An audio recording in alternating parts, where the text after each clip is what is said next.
Hello, what's good? I'm Lonee Appleton. I am a healthy family advocate. What that means is I advocate for the health and wellness of families.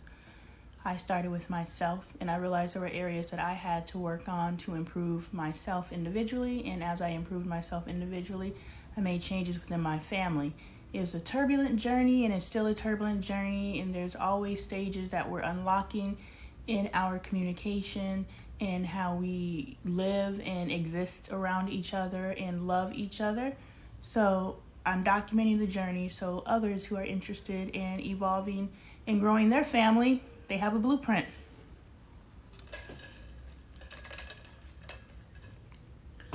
So if you're already not part of the community, welcome to the live. If you're already not part of the community, consider joining the community.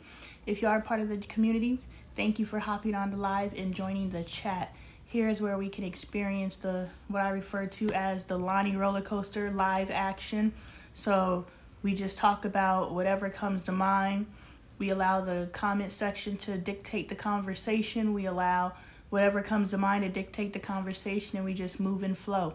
This is my life as a classroom, Monday through Saturday, 12 p.m. Pacific Standard Time. Welcome to the live, everyone. I am just giving a little intro as people become aware that I'm here before we actually get into the meat and potatoes of the conversation. Have you guys heard? Welcome, Jess. How are you? Are you familiar with the random man in Atlanta? One of our community members put me on to this whole narrative that's going on out over there. I believe the young lady's name is Morgan. Hey, Lionheart, how are you?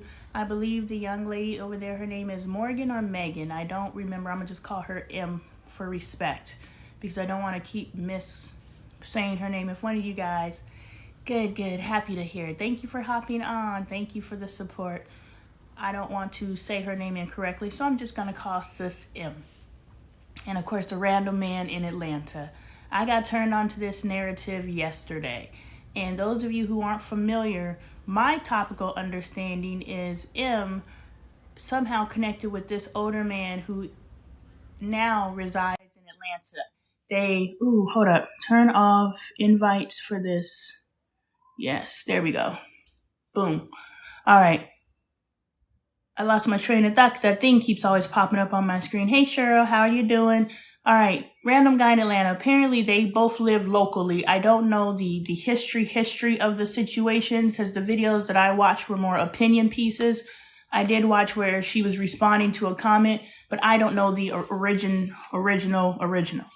But for context, this young lady in her 20s ended up getting pregnant by a man that I believe is in his 30s. And 30 days after, I guess they remained in a relationship up until 30 days after she gave birth. And thank you so much for liking the live. 30 days after she gave birth, then he left. He left her, moved back to Atlanta with an ex-girlfriend and set up shop with her. Well, after the fact, I guess M somehow finds out his history after the fact.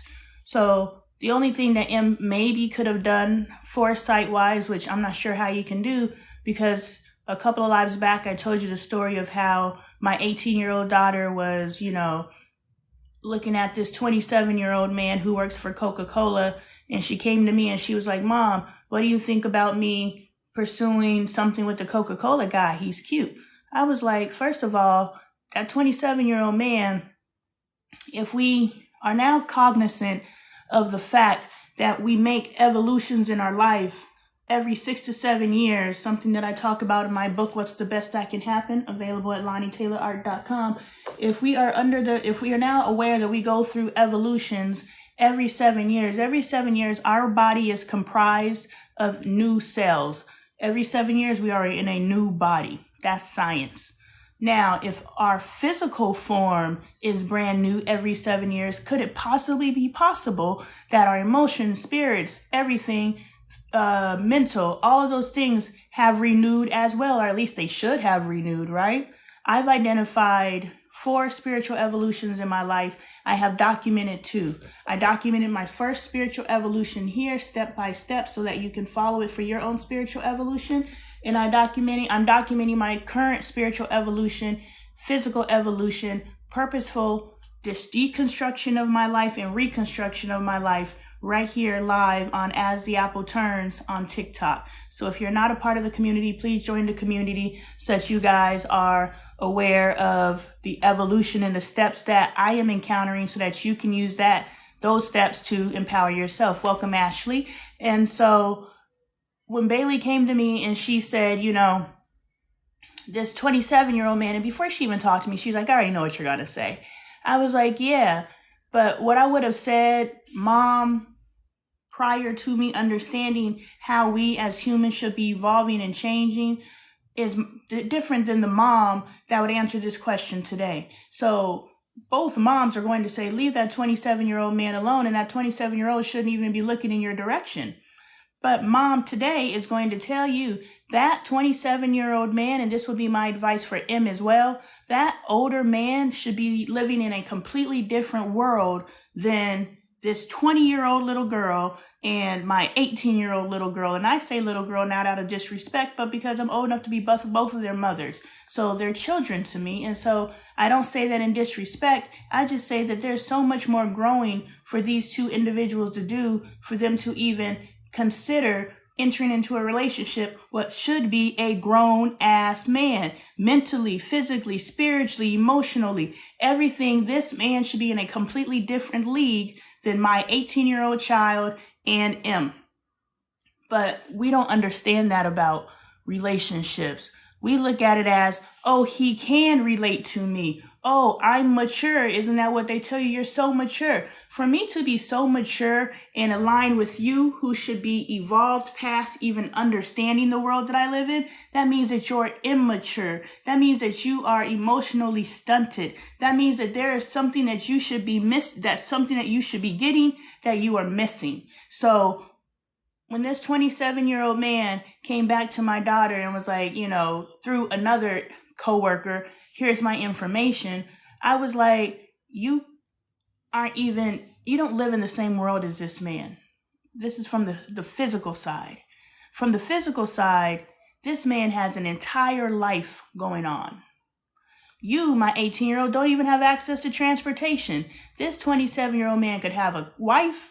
He could have a girlfriend, a living girlfriend. He could have children. He could have all these different things going on, and you have no access to that side of his life. So you seriously are someone he can only invite in when he wants to, and what he shows you is what he shows you. And I understand that's either way. They could be the same age, and that's still, you know, I just feel the awareness of a 27-year-old woman with a 27-year-old man is different than a 27-year-old man and an 18-year-old child. I just think the awareness levels are different of how to navigate that stuff. So I think that this older man came into M's life and, you know, it sounded like he was using some manipulation tactics and different verbiage, like he would call her little girl when he would try to demean her and put her under his foot. And, you know, she was doing all the wifely dutiful things because, you know, our young girls believe that being a wife is cooking and cleaning and being a anatomical available doll when he needs it, you know, and that's what most men think. Most men who seek younger women are looking for control, and that is true. They're looking for control because young women are disillusioned of what a relationship should look like. And these older men are disillusioned of what a relationship should look like. But these older women start waking up and realize, you know what? There's more to a relationship than cooking and cleaning and being your toy. You know, there's more to it. Definitely grooming. And that's why they go for the younger girls, because they want the simplicity of it. What is the simplicity of a relationship? The simplicity of a relationship is I could do whatever the hell I want to in this relationship, but I need you to do what I want you to do. That's the simplicity of a relationship. The simplicity of the relationship is you come in as you are, and you don't have to change anything about yourself, and you have to find someone who is willing to accept you, flaws and all. But your flaws are toxicity. Your flaws are stunted growth, stunted maturity. Your flaws are you are a boy in a man's body. Those aren't the flaws that we need to be out here accepting. But these young girls don't understand that, especially when all that's been modeled for them is trauma and drama. They go and they replicate that trauma and drama, and everybody that's talking about what a relationship should look like have not seen or have not experienced a healthy, functional relationship.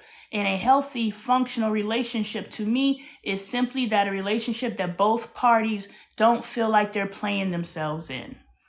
I wish I didn't have to go but I appreciate you for being here, Jess. Thank you so much. Hopefully you can hop back in later. So we have to understand, and I didn't know until I encountered my husband. That what a healthy, functional relationship is. But one thing that I can point to that we all can seek is being in a relationship that doesn't make you feel stupid. Being in a relationship that doesn't make you feel like you are compromising yourself to be in. That is a healthy, functional relationship, or that is a piece of a healthy, functional relationship. Being with someone that doesn't make you cry. Being with someone that doesn't make you feel less than. Being with someone who doesn't feel you being a doormat is him being happy in the relationship. No, those aren't healthy things, because you are a human, you matter, and you have value. So the reason why I brought up the random man in Atlanta, not because anything about the whole, how all that happened, I do know that this older man should not have even been able to relate to M. M shouldn't have been able to relate to him. And if we teach our young ladies that these men who are older, if they can relate to you, that means that he is immature and emotionally stunted.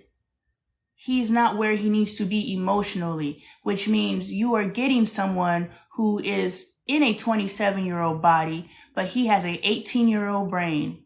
So you think you're getting an older man. No, you're just getting a man-child. So go find you an 18-year-old man who's supposed to be in an 18-year-old body. Don't go get an 18-year-old child who's stuck in a 27-year-old man's brain or a 30-something-year-old man's brain, just so you can say that you're with an older man. He has more money.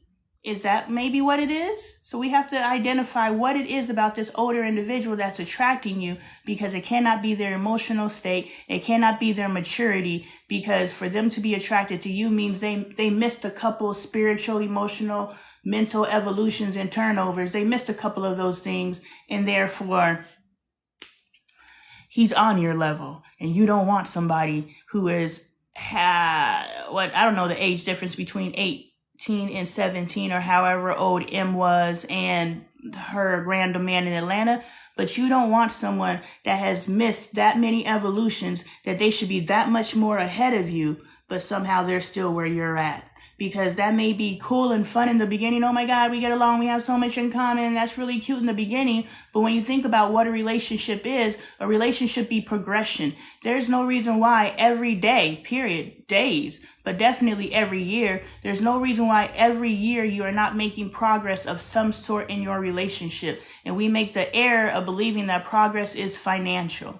Me and my husband have progressed financially every year. We went from Section 8 in a 1-bedroom apartment to a 4-bedroom apartment, a 4-bedroom home, with vehicles and all these different things that we didn't have before, we entered into a space of financial irresponsibility, but we had the finances to do it, because as money improved and our lifestyle was able to improve, we felt that we were doing better. We were progressing through life, but we were emotionally the same. We were spiritually the same. We talked to each other the same. We did not evolve our lives as our finances evolved. Maybe if we evolved our lives as our finances evolved, we wouldn't be here, because we would have had the maturity to understand what's the next. As we enter into the next, what's the next? So as we move into this next space in our life, we will definitely be sitting down with a financial planner, because that is one aspect of our lives that I have identified that neither of us have any awareness in, and neither of us know how to manage.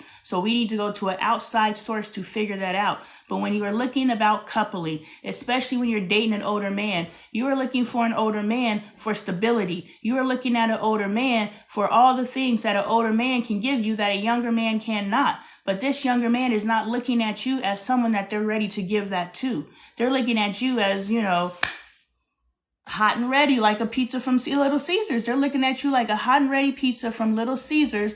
They're not looking to turn you into their wife. And you know they're not looking to turn you into their wife because they bring you in and they make you their maid and their doll. And when you're their maid and their doll, and I did the exact same thing with Bailey's mom, not Bailey's mom, Bailey's dad. I became Bailey's mom because of Bailey's dad, but I was 18 years old. Maybe I wasn't 19 yet. I don't know how close to 19 I was, but I had graduated high school. I met him. He was 32 years old. And I was just caught up in the inertia of, oh my gosh, an older man is paying me attention. I didn't even see what was happening.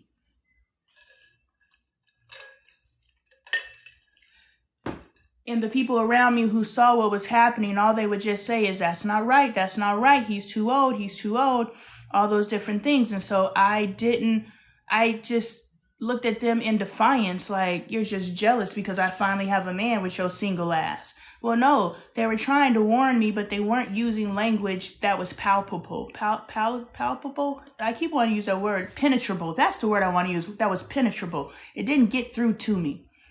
What's your thoughts on younger men and older women? I think it's the exact same thing. I think the older women, especially the way that women evolve, maturation-wise, I think all of the energy that we put into our little girls to evolve them so that they are these well-rounded women, that a man would want to marry, or a well-rounded woman who is going to be a leader in society, because fuck a man, how we think. I was literally raised to fuck a man and you don't need a man, that type of mentality. That's the energy that I grew up in. So we are raising our girls to be independent of men because we feel the men are unreliable, even though we are raising the generation of boys that become the men that are unreliable.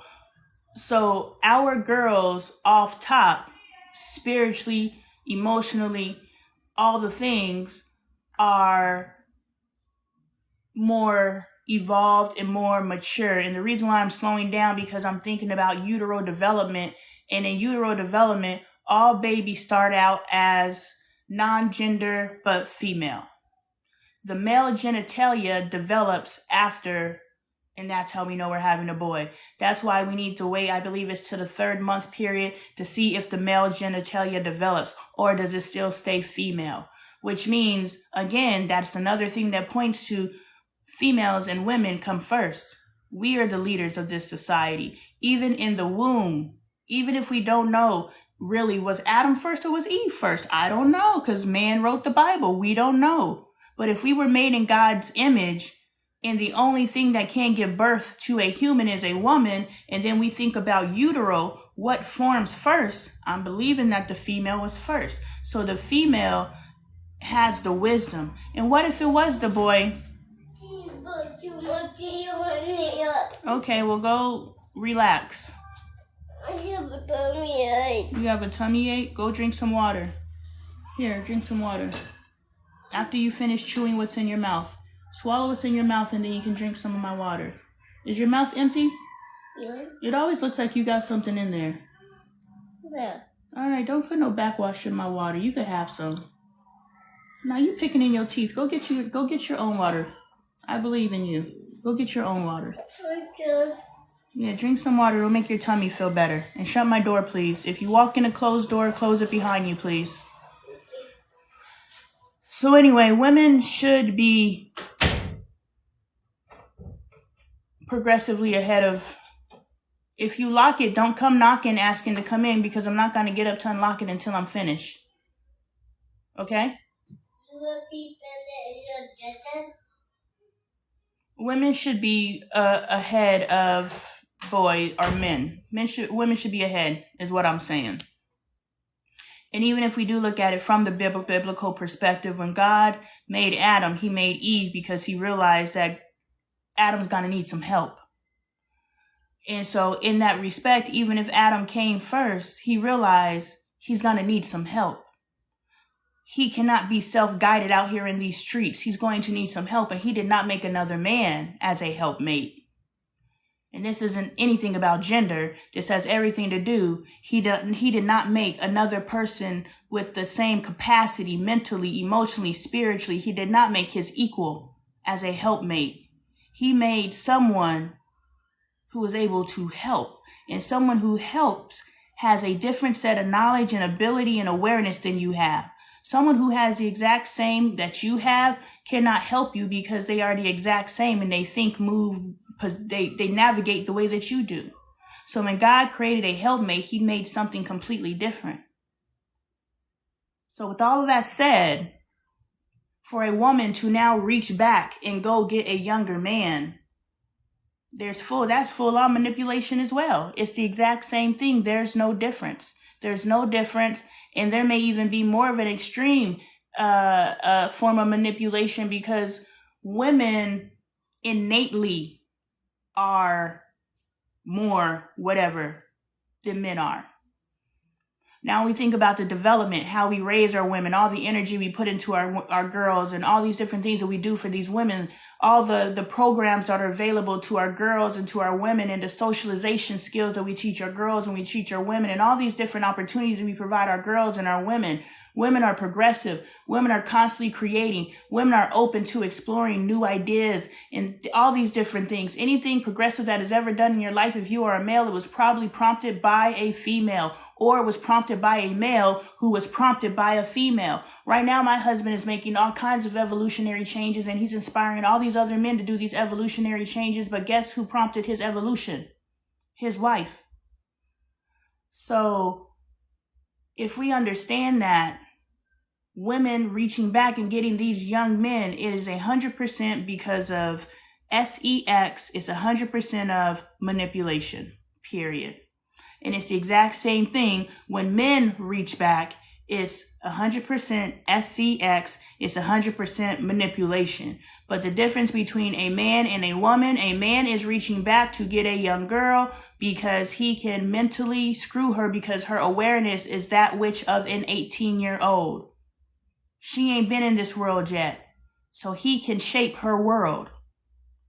An older woman does the exact same thing, but she doesn't do it because she cannot relate to her peers. She can relate to her peers, but she does it because she don't want to deal with what it is to deal with her peers. You know what I'm saying? If me and my husband broke up, I wouldn't go get a younger man, but I would go get some eggplant from a younger man because to me, you know, Bailey was like, you know, what are men good for? They're just good for eggplant. And I was like, no, they're good for more. But in the back of my mind, I'm like, at least you know now. You got to find one that's worthy. But it's very difficult because of the way that we raise our boys. We do not raise worthy boys to be worthy men. We think we're raising them because we coddle them, but we do not transfer the skills necessary for them to be good men. We don't have them, you know, taking the responsibilities necessary within the home and within themselves. My son is 6 years old and I'm just now teaching him how to tie his shoes. I had Bailey tying her shoes probably before she started kindergarten. My expectations for my girls were that much more higher than they were for my boys. Now that has changed because now I understand that gender does not matter in expectations with your children.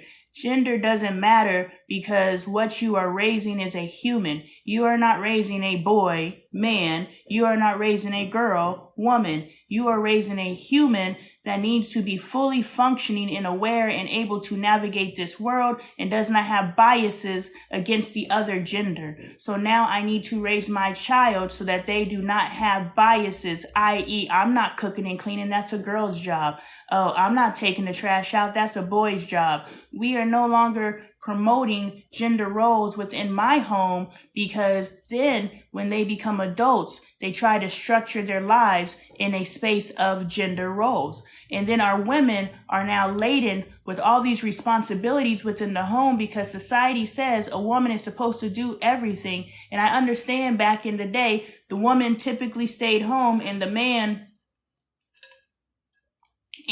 worked, which was in the establishment a way for white men to look out for other white men.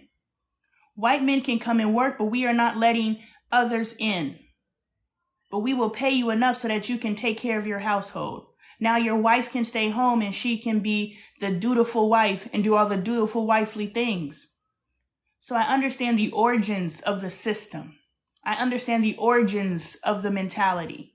But we don't live in that space anymore, especially with women out here working just as many or more hours, with women out here making just as much or more money, with women out here doing everything, and then she still has to come home and cook and clean because you raised your son to be a man who does not believe those are his responsibilities.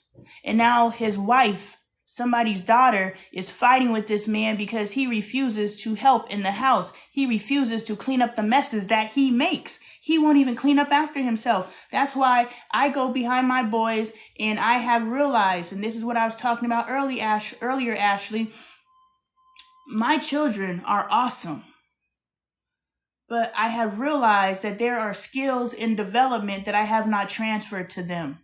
By allowing them to just destroy their room and show up and be like, okay, clean your room, clean your room, clean your room, clean your room. I'm gonna spend, clean your room. You know, that's not teaching them how to be self-controlled, self-guided. And I'm speaking about my children.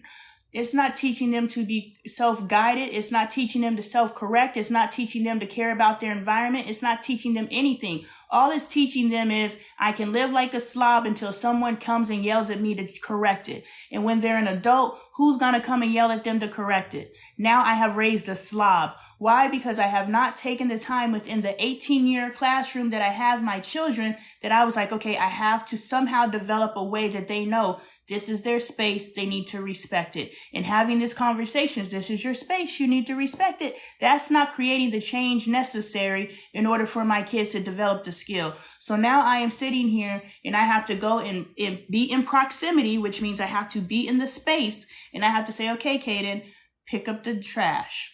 Wait for Caden to pick up the trash.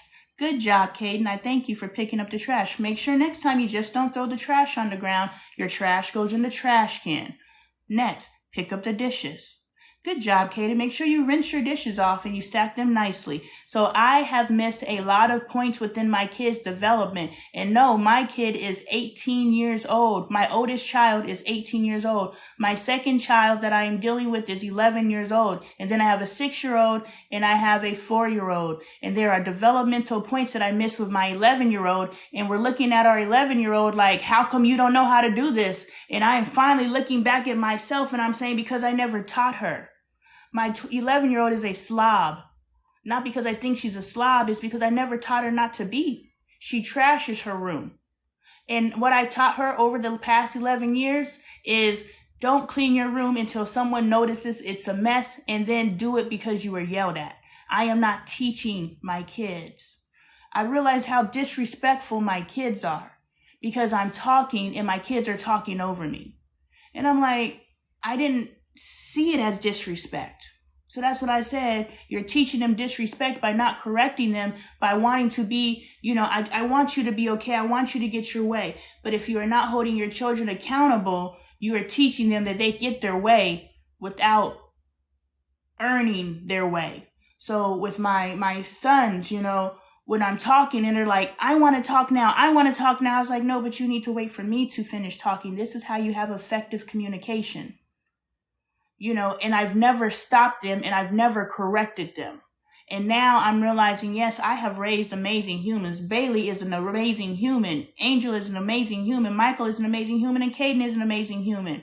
But I left them with deficits because of the way that I did things. I was not transferring the skills necessary for, yes, your behavior is okay in this house. But when you go out into the world and you start making friendships and you start making relationships, the things that I am allowing in this house are going to hinder you.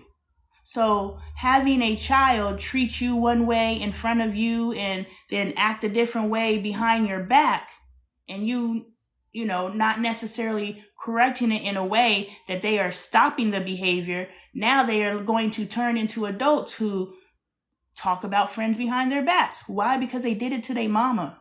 If they talked about their mama behind their back, what you think they're going to do to their friends? So that's what I say, by not correcting it because you want to keep the peace and you want them to be seen and to be heard and you want to value them. That's what I was doing. That's why I went from my dictatorship. Hey Trinity, where I had my kids under my fingertips or my thumbs, and I was like, you just move how I tell you to move. I went from that to I just let go. I was like, okay, I'm no longer going to dictate you because I know that I want you to develop into the human that you need to be. So I cannot force the human I want, and I have to allow you to develop into the human that you are. But I didn't know what the next step is. And now I know what the next step is. I know the next step is, okay, when Angel comes home and tells me a story about somebody bullying her at school, I used to be like, well, next time somebody does that, you punch them in their mouth. I don't say that now. I say, if somebody says that something to you, I need to teach my kid communication skills. I don't need to teach my kid to match adversity with violence, which is what I did in the past. And I didn't think that I was doing. I thought I was teaching my kid to stick up for themselves. No, I'm teaching my child not to use their language, not to use their logical brain. I'm teaching my child to use their reactionary brain. Do unto others as they do unto you. No, treat others how you want to be treated, but don't be no punk in the process. So if somebody does something to you that you don't like, you're allowed to call them on it. Hey, why did you do that to me? Why does that make sense for you to be mean to me when you don't even know me? Let's have this conversation. You know what I'm saying? So teaching my children to be assertive, teaching my children to look out for what's going on in the world instead of being reactionary. Now my kids are going to be adults who encounter adversity and they know how to handle it. So that's all that I was saying. I'm not implying any type of situation. I already know how you get down as a mother. But I was just, we have to be aware that when we give in to our children and we try to compromise with bad behaviors that we know will hinder them in adulthood, we have to check them. And we don't wait until they're teenagers. We start planting the seeds when they're 4 years old, when they're 6 years old, when they're 11 years old. You start planting the seeds then, because if you try to correct the behavior that you have allowed to happen for 11 years, I am struggling with Angel. I am struggling with her because I've allowed Angel to figure it out for 11 years. Just do better, Angel. Be smarter. Why do you keep doing dumb shit? Well, what is smart stuff? She don't know. All we keep saying is stop doing dumb shit. And she's like, okay, let me look around and figure out what some smart stuff is. We think that we're leading by example and that they can look at us and say, okay, this is what needs to happen. But then we're inconsistent. Sometimes, I got a bowl right here from last night sitting next to me. So how can I get down to my kids for having dishes in their room? You know what I'm saying? Because what I have demonstrated for them. I have demonstrated for my kids inconsistency. This is the longest that I've ever been on my kids consistently about cleaning up after themselves. So I have demonstrated brokenness to my children, and it's my job to demonstrate something different. So that's all I'm saying about that. And random guy in Atlanta, I really wish that I could get to M. I really wish that we can go in her comment section and be like, yo, M, check out As the Apple Turns content. You have a new baby, and this content could really help you. I really wish that we could get content like this to all of the young mothers out there who are raising these children. I remember when I was in the doctor's office for whatever I was in the doctor's office for, I was getting an ultrasound, and the guy was a new father. And I was like, yeah, I got some content for you. Let's get ahead so you're not causing trauma. I am 100% confident, 99%, because I knew I was causing trauma. I knew I was causing trauma. I knew I was causing trauma because trauma was caused to me. So I'm not going to say I'm 100% sure. Now that I understand and I'm thinking about myself, I knew that I was traumatizing my children. I used to joke, you guys are going to need therapy after life with me. I'm sorry. But I was sorry because I didn't know any other way. And Bailey would be like, you need to raise these kids different. And I'm just like, well, I understand and I agree, because it shouldn't be a joke that you guys are going to need therapy after growing up with me. But I was like, I don't know any other way to do. And so, you know, I was going to say, I'm pretty aware that parents, if they knew they were causing trauma, they wouldn't do the things they do. But I knew I was causing trauma, and I still did the things that I did. So, I don't know. I just self-checked myself, and now I can't go on my tangent.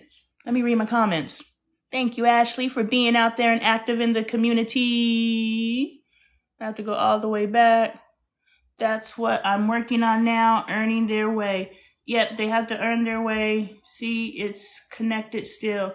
Yeah, they have to earn their way, and they have to earn your respect. They have to earn your respect. If you position your children to earn your respect, they will learn how to go out into the world and earn people's respect. Nothing is given. Nothing. Not even respect. So you need to act a certain way in order to get that. But you also have to earn their respect, which you do a great job with that. I totally get what you were trying to say now. Thanks for clearing that. Yeah, no problem. I don't want you to ever, and this is something that I teach, don't look to get offended. If you surround yourself, make sure the people that you surround yourself with are people who you trust. And I know that's difficult, but the difficulty is controlling yourself enough to only allow people in who have shown trustworthy. So the trust or distrust starts with you, which means your filters need to be that which you filter out all the things. And I'm sure you've lived long enough in your life and experienced enough humans that you know untrustworthy characteristics. Soon as you see something, you know, we still want to give somebody an opportunity because it may be different this time. It's probably not. Every person that you've seen that's had this characteristic has proven to be this type of person. So let's use our histories with people as guides to the next set of people we allow in our lives. So the first step is surrounding yourself with trustworthy people. People who have never hurt you intentionally. I'm sure I've said things to you in our history, Ashley, where you're just like, oh, this bitch. You know what I'm saying? But was I intentionally trying to hurt you? Or was I just running my mouth, overstepping my place? And you're more than welcome to give me your rules and your guidelines. And that's why I love this pillow available at LoneeTaylorArt.com, where it says, know your worth. You don't let anybody in to your space that doesn't make you feel good, that isn't trustworthy. And then you add tax, which means now I have my expectations. When your friend misspeaks, when your friend disrespects you, even though they don't know they're being disrespectful, when your friend makes you feel a kind of way, you're able to add tax. You're able, thank you for closing the door behind you. Good job self-correcting. I'm proud of you. Can you buy me some money? Will I get you some money? Yeah, wait. Yeah, when I'm done, we'll find you some money. I'll get you a quarter out of Daddy's change thing, okay? I want my own door and my own bottle. Okay, I got you. And my Nintendo. Oh, so you gonna throw the Kindle in there? That's you and your dad's situation, and then add tax. So you allowed me into your life. You knew your worth. You knew that I was a quality human that you can allow into your space. You knew your worth. But now you need to learn how to add tax, which means when I misspeak, you're allowed to call me out on it and say no. And I don't appreciate it. You don't have to be rude, and it doesn't have to be energy. The way that you responded to me when I said what I said, I could read in what you said that I offended you, and that's why I apologize. But you also can tell me, hey, this is a lane that you don't need. I don't invite you into this lane, and I'll receive it. I'll receive whatever your handle with care instructions are. Please get off of my cord, because it is never my desire within any of my relationships to make the people that choose to associate with me feel bad because they have chosen to associate themselves with me. And that's what we need to do in these friendships.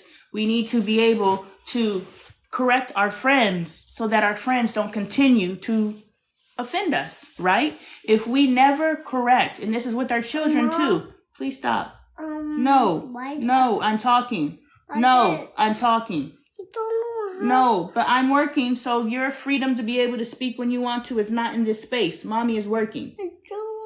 And so, no, you can talk when I'm done talking. Mommy is in the middle of a sentence, so you have to wait for me to finish. But you might say bye. I won't say bye. I've given you permission to speak when I'm done speaking. So, I will allow you to speak when I'm done. Please respect me.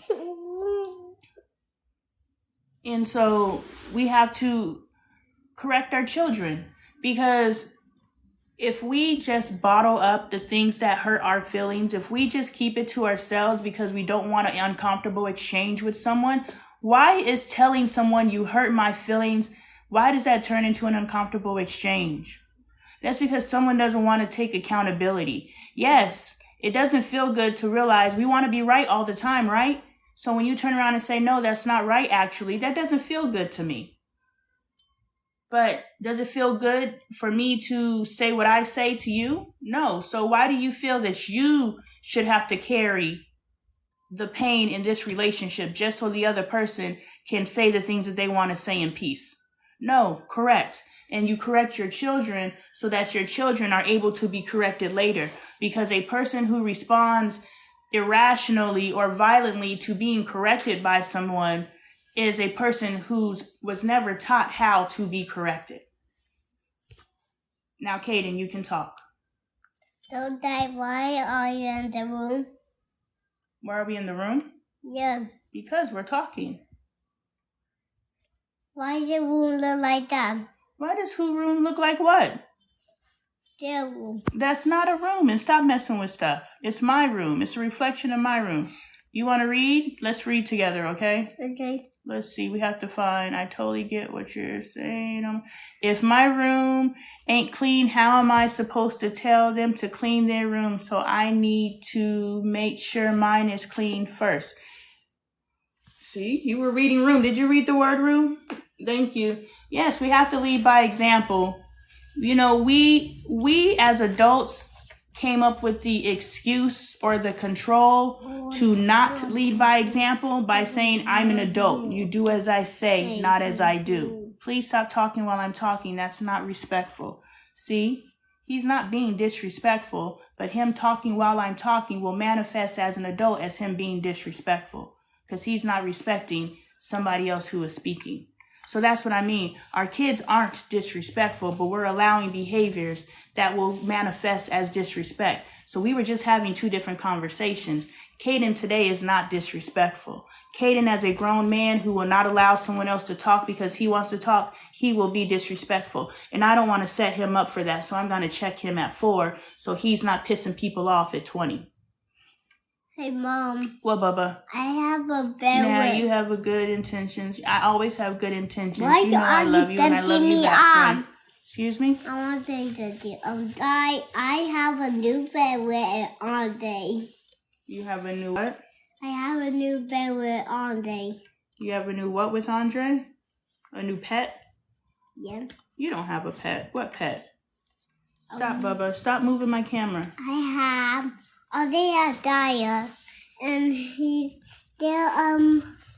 I have a dad. You have a cat?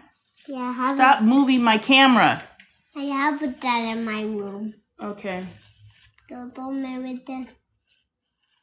Yeah. I'm gonna have to pause my live real quick because I gotta text my daughter. I forgot to text her and let her know she's gonna have to walk home today. So hopefully you're still there, Ashley, in a few seconds. But he is full of conversation. Yeah, he loves talking to me. But I'm going to pause this for 1 minute while I send a text to her to let her know that she's going to have to walk home. Otherwise, I'll have to stop my live in 20 minutes. 1 second. Hold on. How do I pause? Let me see.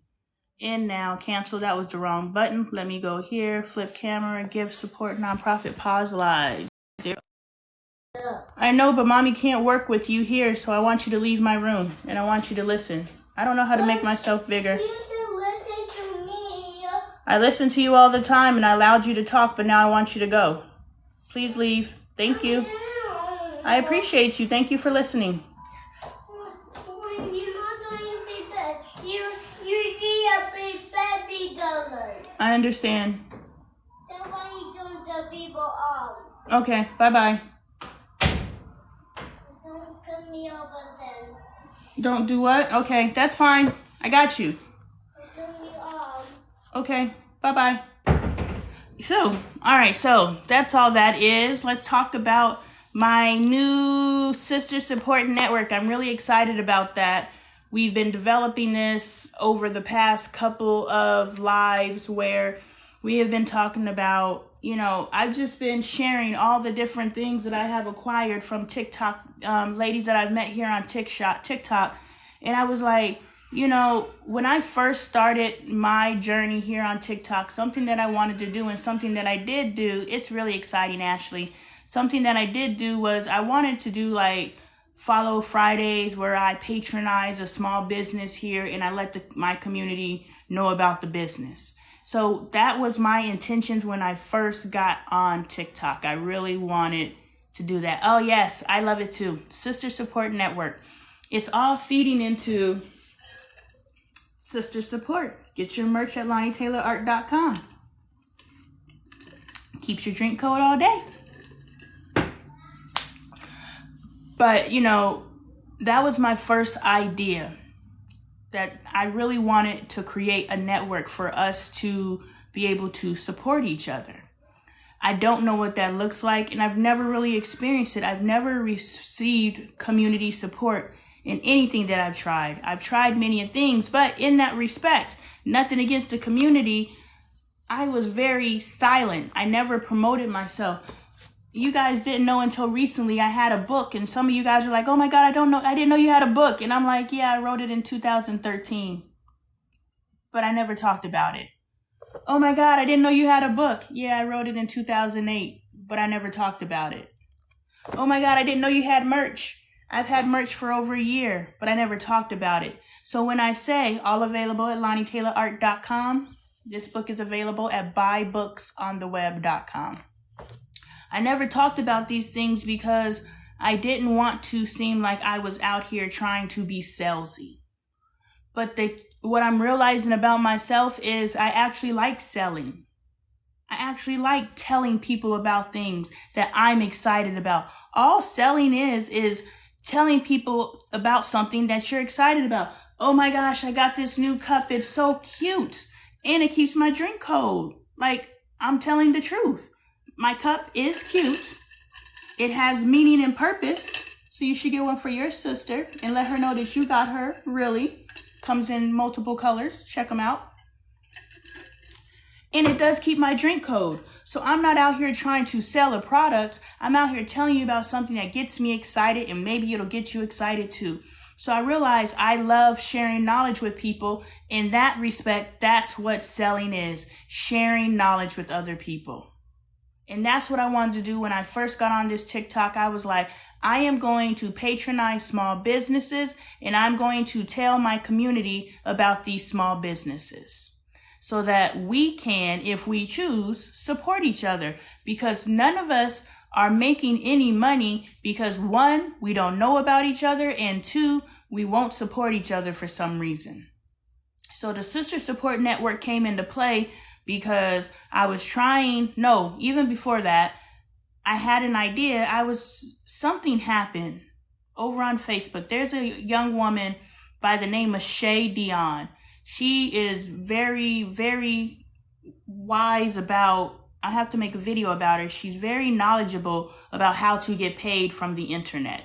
So she's the one who taught me how to do what I'm doing over here on TikTok, because she taught me how to do the Facebook reels. Comment, trade, comment for comment, follow for follow, share for share. So she's the one that taught me that mentality and that philosophy. So I brought that over here. But instead of it just being mechanical, comment, share, because over there, we're just throwing in a few emojis, or we're saying, looks good, have fun, those types of things. Over here, our comments are, I actually watched your video and I'm speaking towards the content that you posted. And so now we're connecting.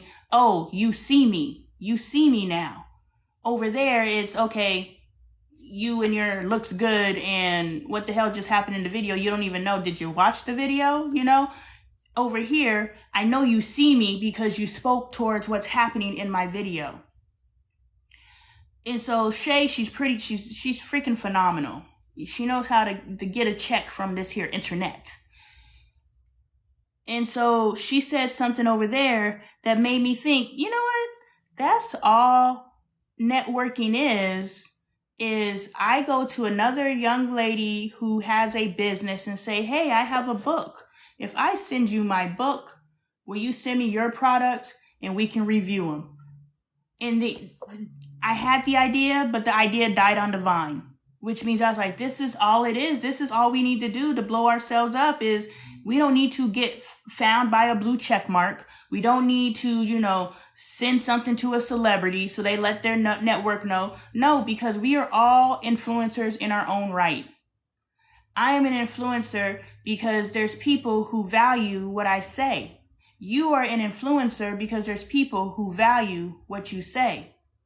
So whether the number of people is one person or a million, you have a network that I don't have access to. And there's at least one person within your network that values what you have to say. So in that respect, we're all influencers. So if you have a product and I have a product, let's exchange our products, because something that I have identified is we will support other people's products, but we will not support our friends' products. I.e., if I say, yo, and this is my first Sister Support Network author, Ree Scott. Make sure you pick up her book. Video is up right now. But if I say, yo, I got this guided journal, girl, and this thing is helping me evolve my mental space, and it's really helping me think a little different. Identify a time that you felt misunderstood. How did it affect your relationship with that person? This would be a conversation today. Ain't that crazy that you and I had our situation today? And the page that I turned to is identify a time you felt misunderstood. How did it affect your relationship with that person? I felt misunderstood today when I was talking to my friend Ashley, when she expressed what she was going through with her children, and I gave her advice from my perspective, and she received it as I potentially was saying that she was doing something wrong. I felt misunderstood. What did I do? I backed up and I apologized because I did not mean disrespect. But then when I went on live and Ashley hopped on the live, it gave me an opportunity to further explain myself in a way that she can hear me speaking versus reading my words. And now she can see what I'm talking about. Also, I was able to demonstrate with my own son as he overtalked me. And I was like, on the surface, this is not disrespect. And I have allowed it because he's not disrespecting. He's a 4-year-old who got something to get off his chest. But if I have something to get off of my chest and I am working right now, I was about to do air quotes, but assist is working. I don't care if there ain't no check coming in right now. This is work.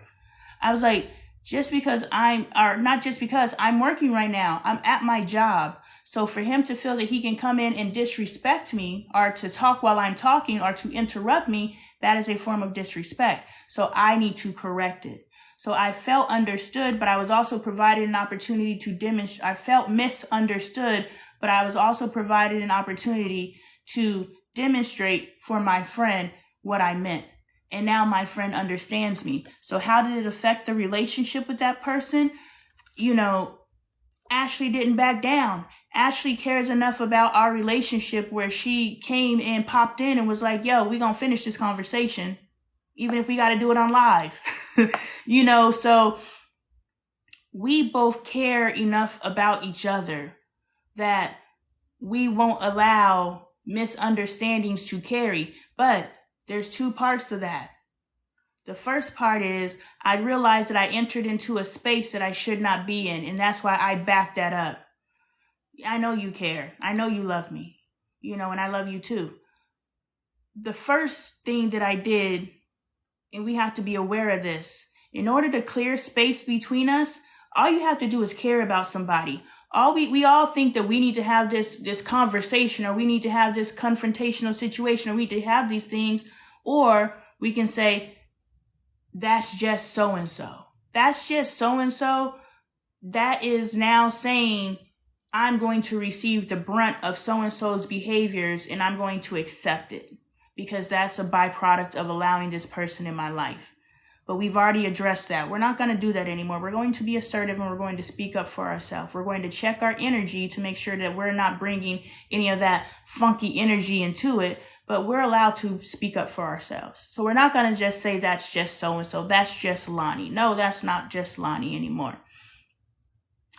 The way that I became okay with my misstep was I was like, she's misunderstanding me, and I'm not going to continue to try to prove my point because we're having two separate conversations, and I acknowledge that. I recognize that. She's seeing her children as children, and I'm seeing her children as adults. So I'm speaking 10 years, 15 years from now, and she's speaking present day. She is right, and I am right. So in that respect, let me back up, acknowledge that I misspoke. I entered into a space that we're not in the same space. I entered into a space that you're not there, and you entered into a space that I'm not. So in that respect, I apologize. So I apologize, and I removed myself from that conversation, which means I made amends. I said I'm sorry, and then I left it alone. I'm not going to continue to try to convince you my perspective because we have two completely different perspectives. And for me to try to impress my perspective on you, now I'm creating another uncomfortable situation. For you to try to now continue to defend yourself, why do you have to defend yourself about how you choose to raise your household? That's your business. That ain't got nothing to do with me. And I am definitely overstepping my place if I continue. I am not overstepping by speaking in misunderstanding. No. If you say something to me, then I have the right to respond. That's just like someone came on one of my comments and said, don't blame the black mothers. They've made laws against being able to spank your children. And I said, I'm not blaming them. And if the only way that you know how to correct your children is spanking, there's work there to be done. And the person responded and said, I didn't say the only thing to do is spanking. I was like, look, I'm just responding to your comment. I don't know what your entire child rearing philosophy is. I only know what you said to me. So when Ashley said what she said to me, I responded to what she said to me. And she received that as me saying something, implying something about her. No, I'm not implying anything. I'm just responding explicitly to what you said. And I don't want you to carry a burden or a weight or a guilt in association with something you can't control. So that's what I was speaking towards. And I'm allowed to do that because she opened the conversation. I am not wrong for misunderstanding based on the information that I had. But for me to continue pushing into that is me now trying to change how she parents, me trying to change how she thinks. That's not my position. So I apologize and I remove myself. And Ashley, potentially, I haven't read our messages, but Ashley potentially removed that or received that as me taking offense or anything like that. So now Ashley wants to smooth things over with me. But I have the maturity where I'm just like, I just need to understand my place in this space. So let's speak about what I meant when I need to understand my place in this space.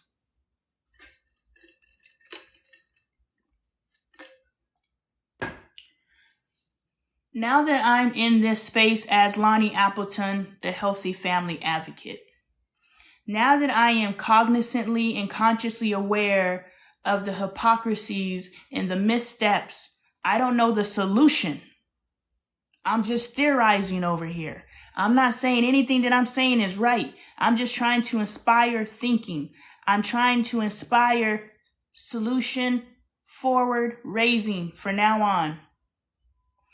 Oh, I knew you said something beautiful. You always say something beautiful. You're such a beautiful soul, Ashley. I'm happy that I'm connected with you. I truly am. So I don't know anything. I'm just theorizing.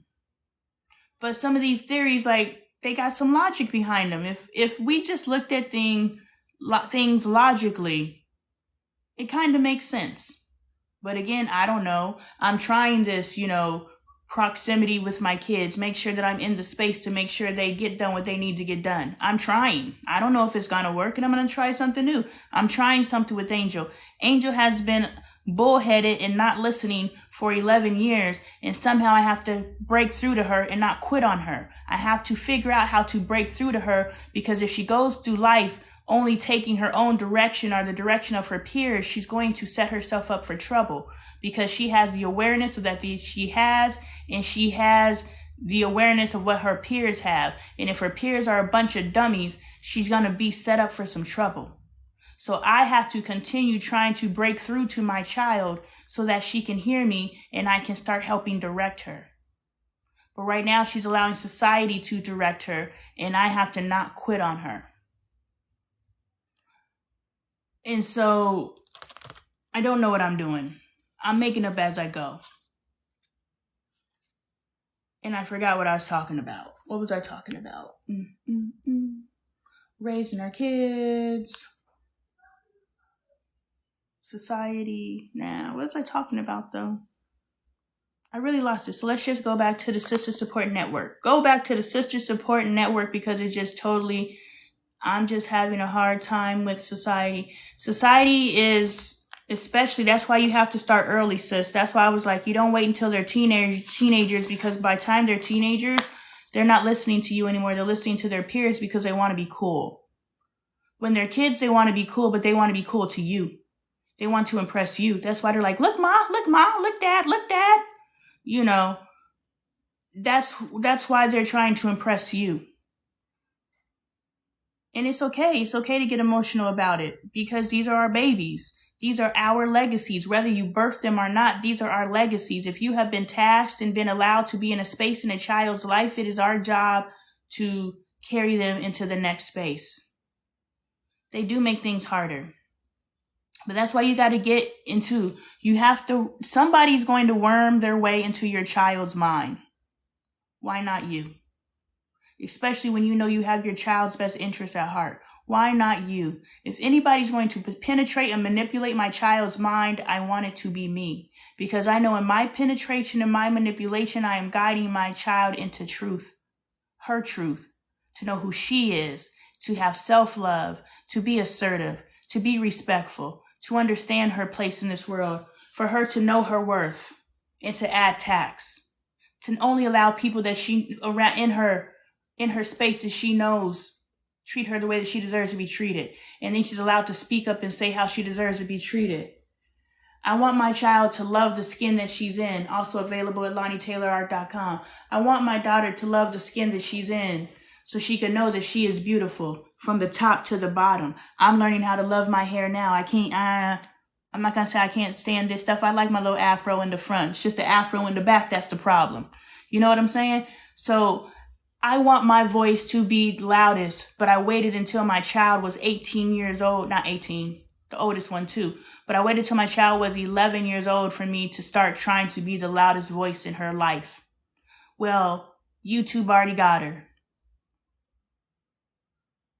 Influencers, the other little YouTube characters already got her. Her peers at school already got her. These video games already got her. They literally are creating fake realities in these video games. They already got her. Which means I have to work that much harder. Society makes it that much harder.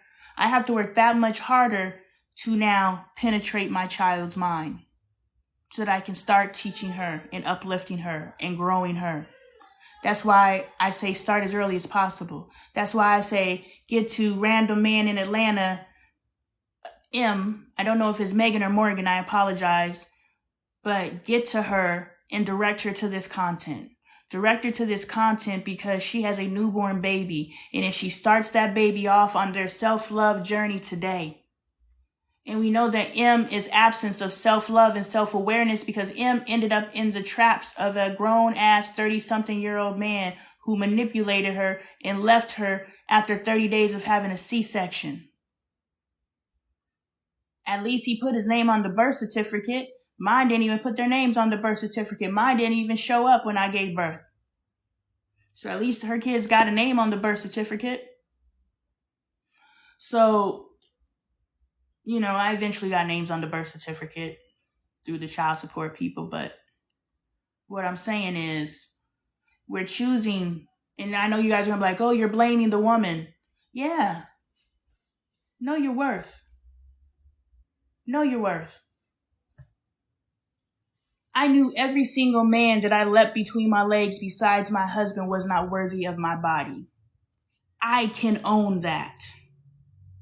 The problem is we don't want to own that. But the moment we own that, we can stop it. So I am not victim blaming anyone. I am not saying that men cannot lie and cannot manipulate, but that's why you make them wait. You make them do everything. You send their asses through the ringer. If you want access to me, you must go through all these things. And all these things aren't take me shopping. All these things aren't, take me on trips. Take my girls out to birthday dinners and you pay for everybody. Boop, boop, boop, boop, boop, boop, boop. Now he has access, but he doesn't have any character qualities that are those of which someone that you know that will stand by your side during easy and hard times.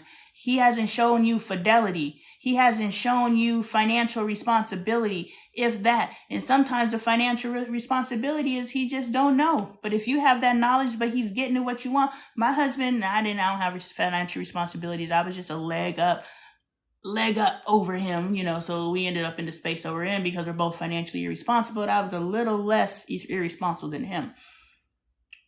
But I was able to help him and I pay off $50,000 of debt in our first year together. I was able to help him get his credit to where he could go and buy his first car off of a car lot. I was able to get him to where he started taking his health seriously. My husband was half dead when I got with him. His diabetes was out of control. He wasn't taking his medication and he was eating whatever the hell he wanted to. I helped my husband take his health seriously. So these are all red flags and all things that we discount a man for. But my husband was an amazing father. My husband is a faithful man. My husband gets up and goes to work every day, even on a pulled hamstring. My husband, he's a little white liar, but he's not a liar. He'll tell a lie to avoid a situation because he's a conflict avoider. But my husband's not a liar. My husband is a beautiful human being. And I know my husband's a beautiful human being because half of my friends on Facebook are now his friends because they want to know this man too. And they're laughing and kikiing with him just like they laugh and kiki with me. So I know who my husband is. But if I would have looked at the fact that, his whole dental situation that he had going on, if I look at, and that's something that's out there, so I can say it publicly, you know what I'm saying? If I look at my husband, oh, he ain't got no car. I look at my husband, oh, he don't know how to pay his bills on time. No, that's what he need me for.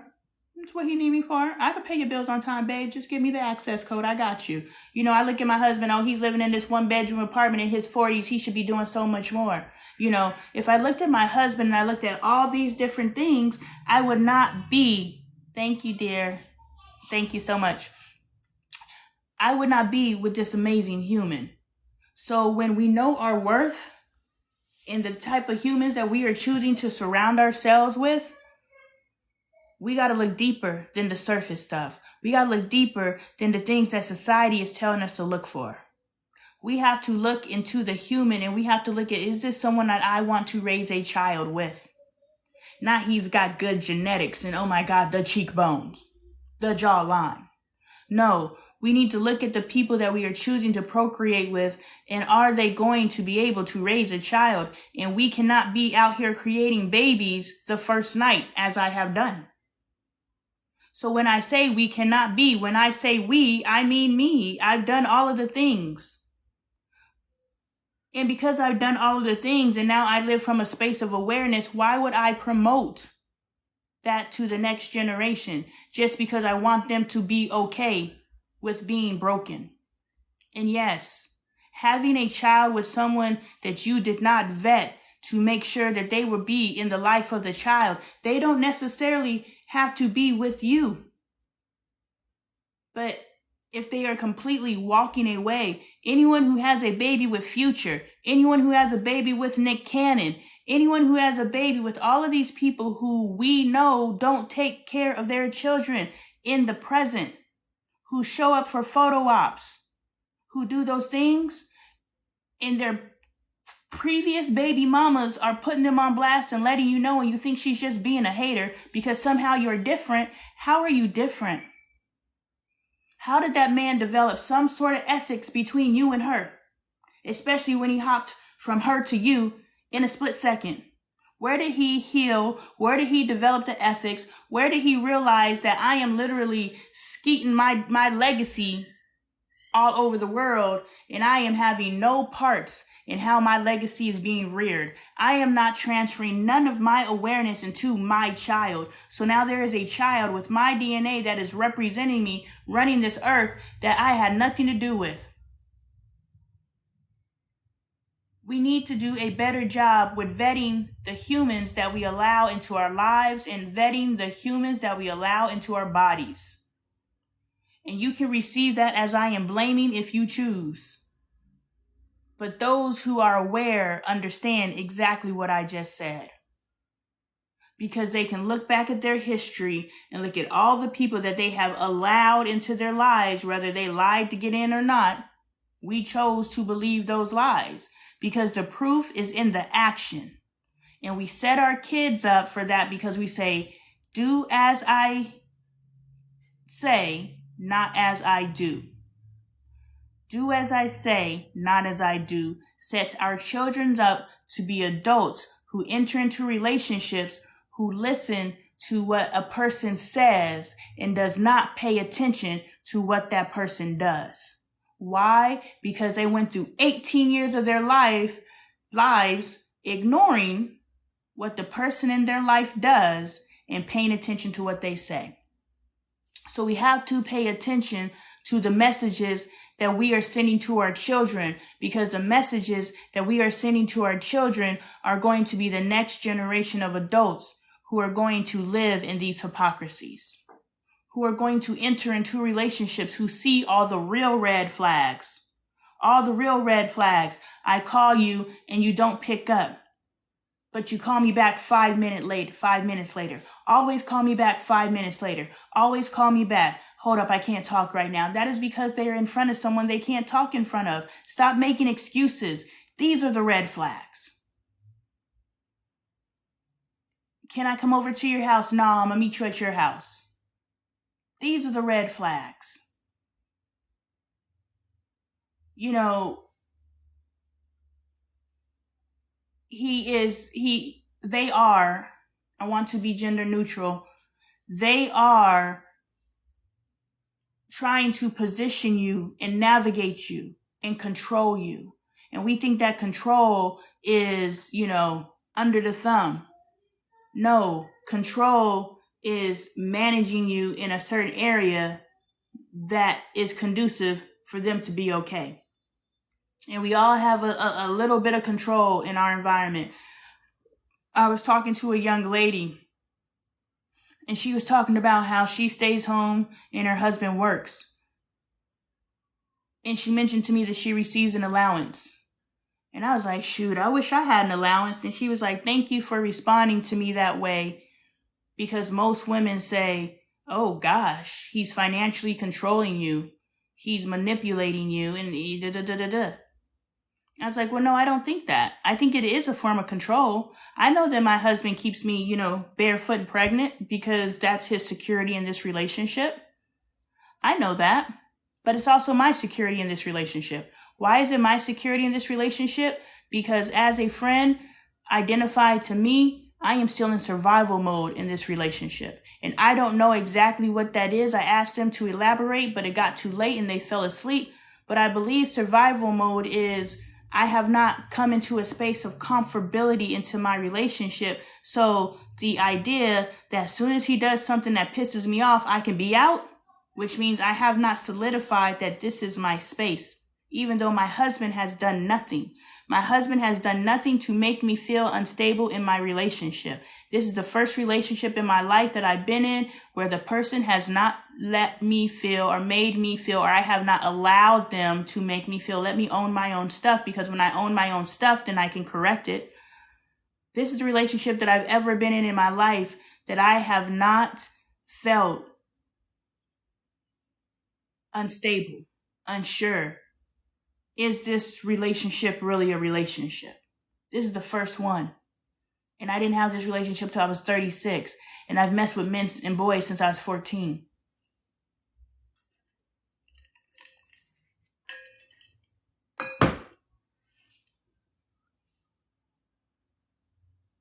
And so I lost my train of thought again. Even though my husband provides me the space to feel secure in this relationship, I know a control that's necessary for me to stay in this relationship is for me not to have the means to get up out of this relationship. Now, isn't that something? Because women have always said, and I remember I worked with a lady who told me her mom told her only regret in life is that when she got with her husband, she released everything and joined with him. And then when that relationship failed, she had nothing. And the lady told me that's why I will always keep my condo. I will always keep mine, because I will not allow myself to find myself in that situation. Now, again, to have this conversation, this is a hard conversation, and I am not blaming anyone. But if we own our stuff, we can prevent it. Right? If we're walking down the street and there's a hole and we fall into the hole, is it our fault? No, we didn't know the hole was there. But if we're walking down the street and now we're aware of the hole, we can avoid it. So by saying there's a hole there, I am not blaming anyone. I too have fallen into the hole. But if we can talk about the fact that I'm the one that saw the hole and still walked into it because I thought, well, maybe I could jump over the hole. I could avoid that. I'm different. I'm not like her. I'm special. Whatever reason why I chose to walk into the hole, that does not change the fact that I chose to walk into the hole. So I'm not victim blaming. But let's level up our level of awareness.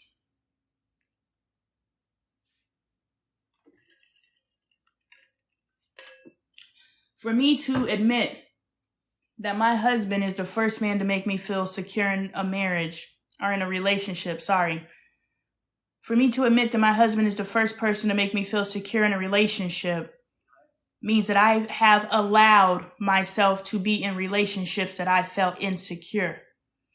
And if we can take that a step further, I have allowed myself to be in relationships and wish that I was married. Any of those men that I did not like, any of those men who did not treat me well, any of those men who did not provide a space for me to feel secure in, if any of them would have proposed to me, I would have accepted. Now, I know now, because I have been proposed to, my soul would not allow me to go forward and to go through with that full-on commitment. But what I'm saying is, I was in relationships where I knew the entire time that the person that I was in a relationship with was not treating me the way that I felt I deserved to be treated.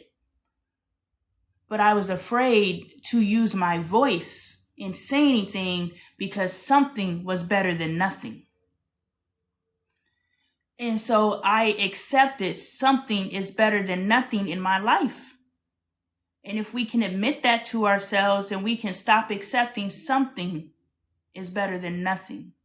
Because I have something beautiful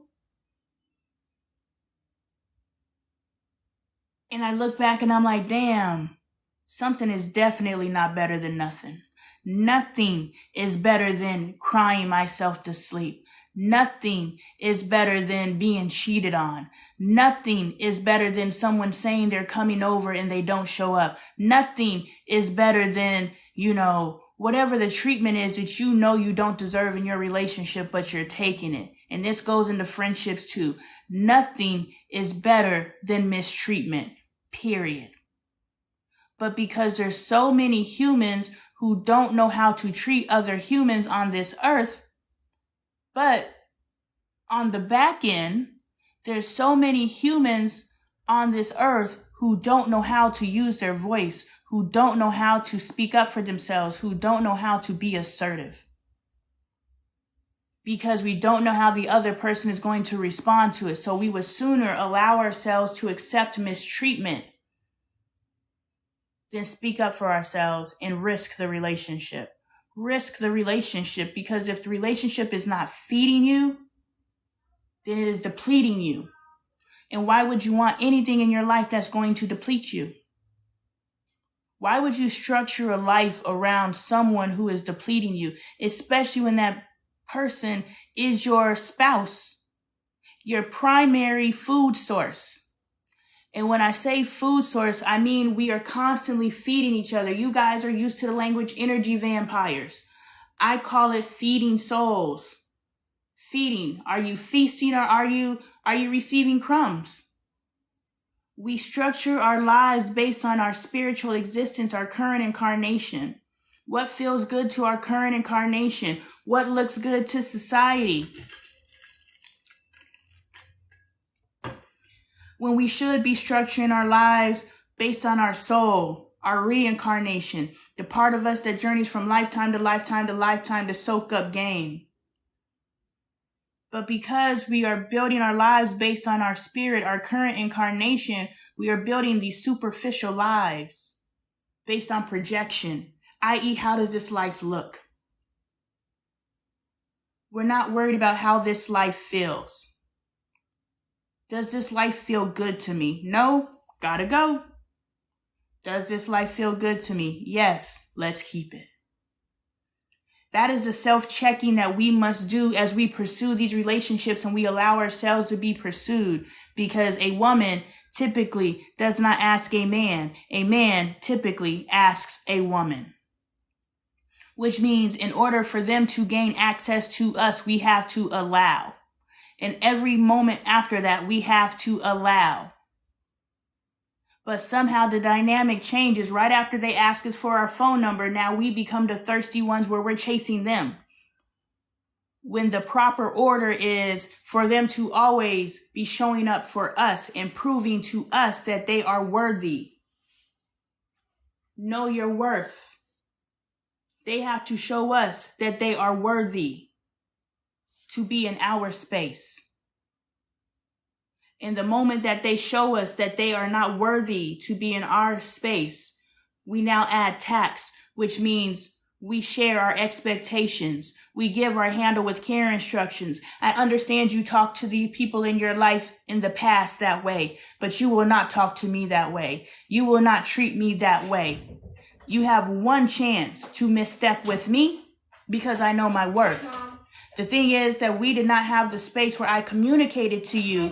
What? No, please stop. Hi, please go. The problem is I did not communicate to you. And that's okay, because we don't know what holes are coming along the way of our journey until we encounter the holes. I've never been on this street before. I've never been in this relationship before. So how do I know what the pitfalls are that are going to come up? I don't know. But I do know my worth, and I know that every step along this journey has felt good to me. I didn't feel stupid. I didn't feel like I was playing myself. I didn't feel like, ew, if I tell my friends about this, they're going to talk about me. I didn't feel any of those things.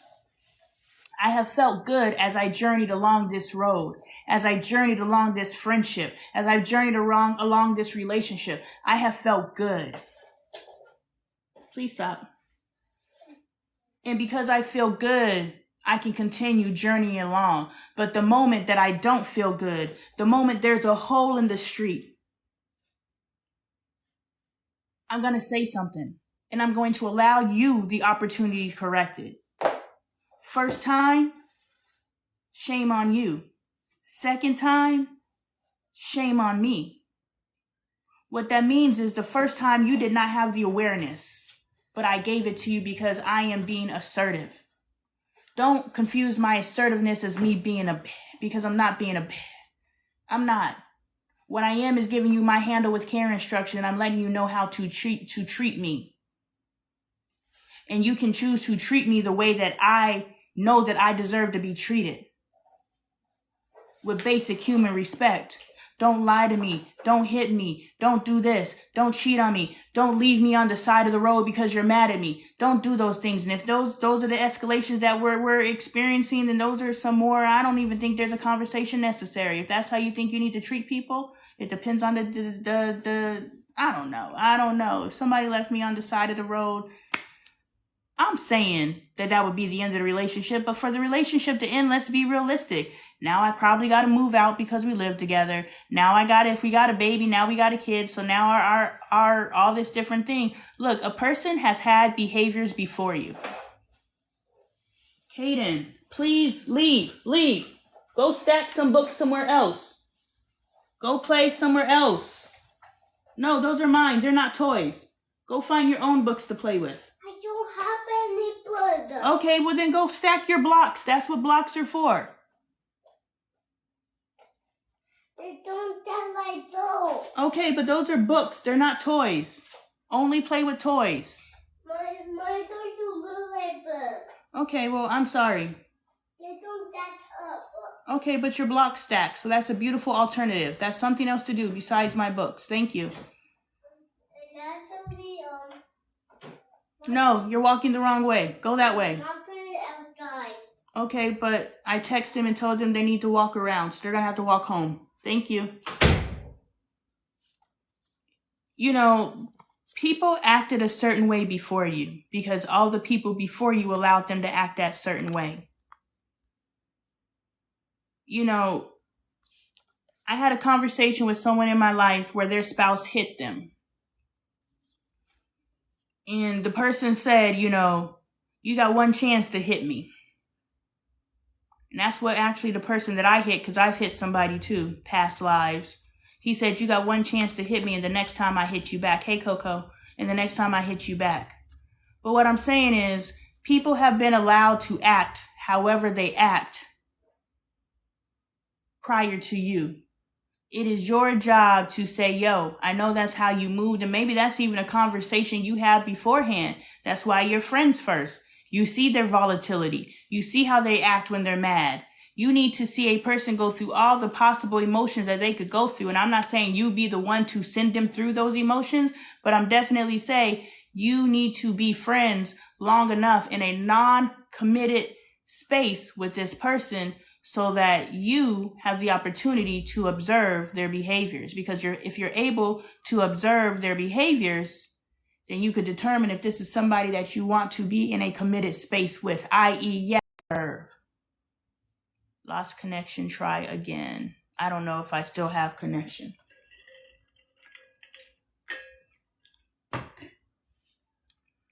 So if we're journeying along this road and it feels good, this is a beautiful street, I like it here. But we run into a hole in the street and we're like, okay, this is some sort of situation that does not feel good. I don't like this. We can choose to disassociate, or we can choose to correct. Hey, I don't like the way this feels, so we can either correct this or I'm going to disassociate. The problem is that we don't say anything. We internalize it for whatever reason, whatever your reason is. We don't say anything. I didn't say anything because I didn't want him to go. I never checked a friend because I didn't want to lose the friendship. I didn't want to have the uncomfortable situation because someone who is not able to be corrected is a person who never was corrected. Or they were never taught how to receive correction. So because I don't know how this person is going to respond to my redirection, I'm just going to avoid this. I'm going to just ignore the hole, get tripped up in the hole, climb out of the hole, and continue along this road. The way that should be working is you encounter that hole, you address the hole, you patch the hole, which means you both do the work to be okay in this space. And how do we communicate with each other? How do we treat each other going forward? Patch the hole, and now we can go forward. And whatever it is that we encountered that did not feel good to you, you can now say, I'm watching you and I'm making sure that you're correcting this behavior. I want to make sure you're correcting this behavior because you will not continue to have access to me. The problem is we get to the hole and we talk about the hole because, we argue about the hole because the person just wants you to shut up. They agree and they pretend to fill the hole. And they put a temporary, so you can walk over the hole. And so you think, okay, we're over that. And then you're walking along and you encounter the exact same hole. And you're just like, God damn it. I thought we agreed we're past this. Why are we at this hole again? Because they were still allowed to have access to you by just saying, pay attention to what I say. Don't pay attention to what I do. We're training our kids early. So their spouses are able to say, yes, I'm no longer going to do this. I'm not going to do this anymore. I got you. Their friends are able to say, oh yeah, I'm not going to do that anymore. I got you, sis. And they patch it up with a temporary patch, just enough to get over that hole. And then you journey on and you encounter it again. And you now determine how many times you are going to encounter this hole. So those of us who end up in these broken situations, and I say broken not from a derogatory space, there are people out here who choose to be in the situations that they're in, and they enjoy it. If me and my husband ever broke up, I would be the happiest single mother out there. Prior to that, I was a miserable single mother. I wanted the wholeness of it all. But the difference between my single mother tomorrow versus my single mother yesterday was my children didn't have fathers because I chose men who told me the moment they found out I was pregnant that they were not going to be in my children's lives. So from that moment to the moment I gave birth to a child, I knew that I was going to be a single mother. So how can I resent my choice? These men aren't stepping up. They told me upon conception that they were abandoning the kid. How many of you have children where the man told you upon conception that they're going to abandon the kid and you are still looking at them like you ain't doing nothing for your kid? Well, they told you. We want to sit here and act like the vast majority of men lied and said, oh, this is going to be a beautiful experience. There's a percentage that does that. There are. But the majority of them, and this is something that I used to say in my 20s, if you want to know how a man feels about you, tell him you're pregnant. Don't do that because you may end up, I did a pregnancy prank on Dre. It's on our YouTube channel, As the Apple Turns. I did a pregnancy prank on Dre, which I don't know how this prank was able to carry because he has a vasectomy. But he said because it was so close to his vasectomy that he thought, well, maybe one of his swimmers made it through. So I had this man believing I was pregnant. And the way that he responded, he was disappointed and he was angry, but it made me think of all the women who became pregnant and the man didn't want the baby. And so he either attempted or he did take her out.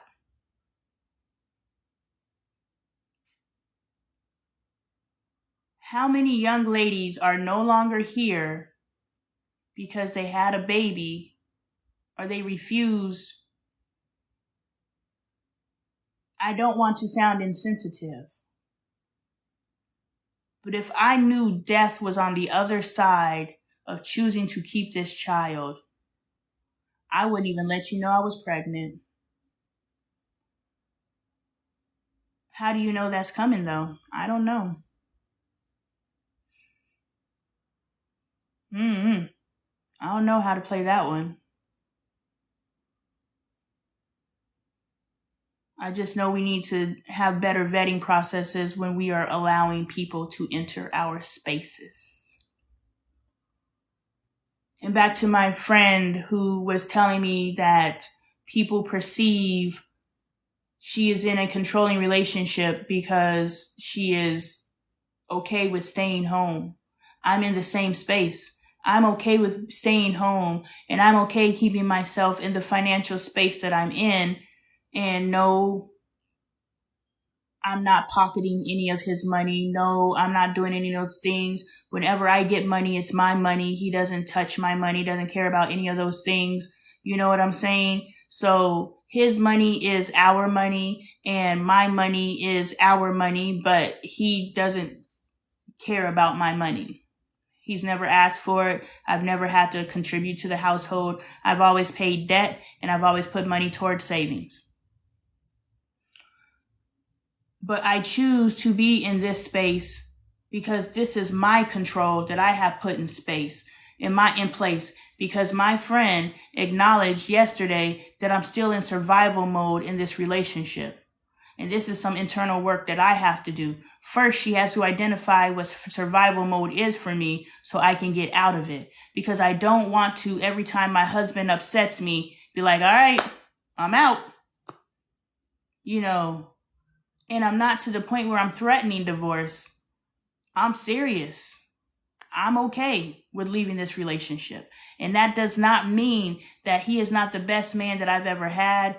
Doesn't mean that he's not my best friend. It just means that I am now secure enough in myself where I'm secure enough in myself.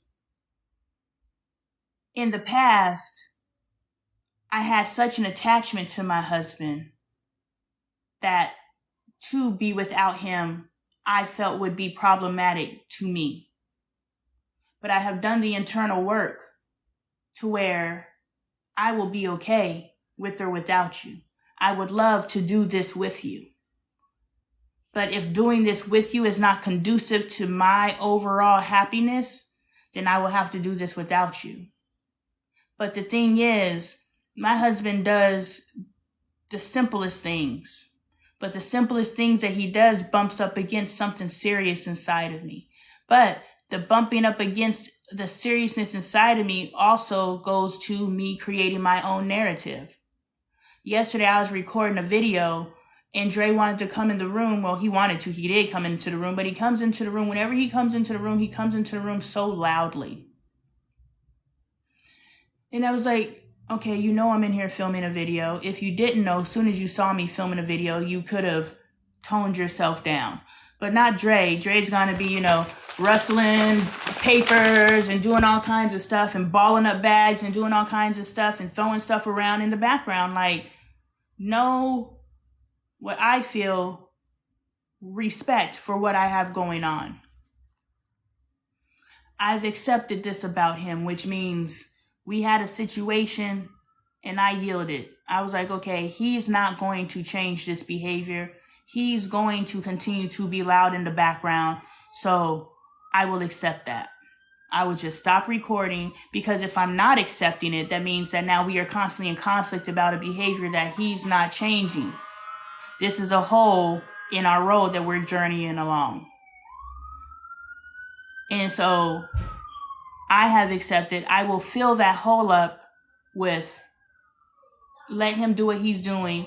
Once he finishes what he's doing, I can then continue recording my video, or I can just leave the space. So we're journeying along our road, but so Dre leaves the room and then he comes back in and he's in the middle of a conversation with Bailey. And so he's talking all loud about spaghetti when he opens the door. And when he opens the door, I'm just like, dude, you know I'm in here recording. Can I get basic respect? It's not like this is the first time you entered this room. You entered the room, you saw it was recording, you were doing your whole noise thing. I accepted it and received it. You left, and then you came back on the noise. Can I get basic respect? And he's like, I can't even come in my own room. And my immediately response, because he was like, you're always recording videos. I was like, buy me a house where I could record a video and you ain't even got to see me. But I was like, no, I'm not going to say that because that's under the belt. You know what I'm saying? I'm telling him to do something to solve his problem that is out of his control, especially in his current financial situation. So now he's going to take that as me taking a jab. But you took the jab first. You sitting here saying I'm always recording these stupid videos when these stupid videos are doing something monumental in our lives. These stupid videos are going to change your life. But these are these stupid videos that I'm always recording, right? And then he goes outside and he's talking to Bailey because Bailey's like, what happened? And he's like, she's in there recording another stupid video. She's always recording. She's probably saying some dumb shit anyway. When I heard him refer to my content as dumb stuff, that drew a line in the sand for me. I was like, damn, what I'm doing is dumb to you. What I'm saying is dumb to you. And it double bumped up against me because the day before I finally became comfortable with editing my videos in front of him. Because I've always edited my videos in my ear. Because I don't want him to hear what I'm talking about because of fear of judgment, a fear of, he doesn't think like I think.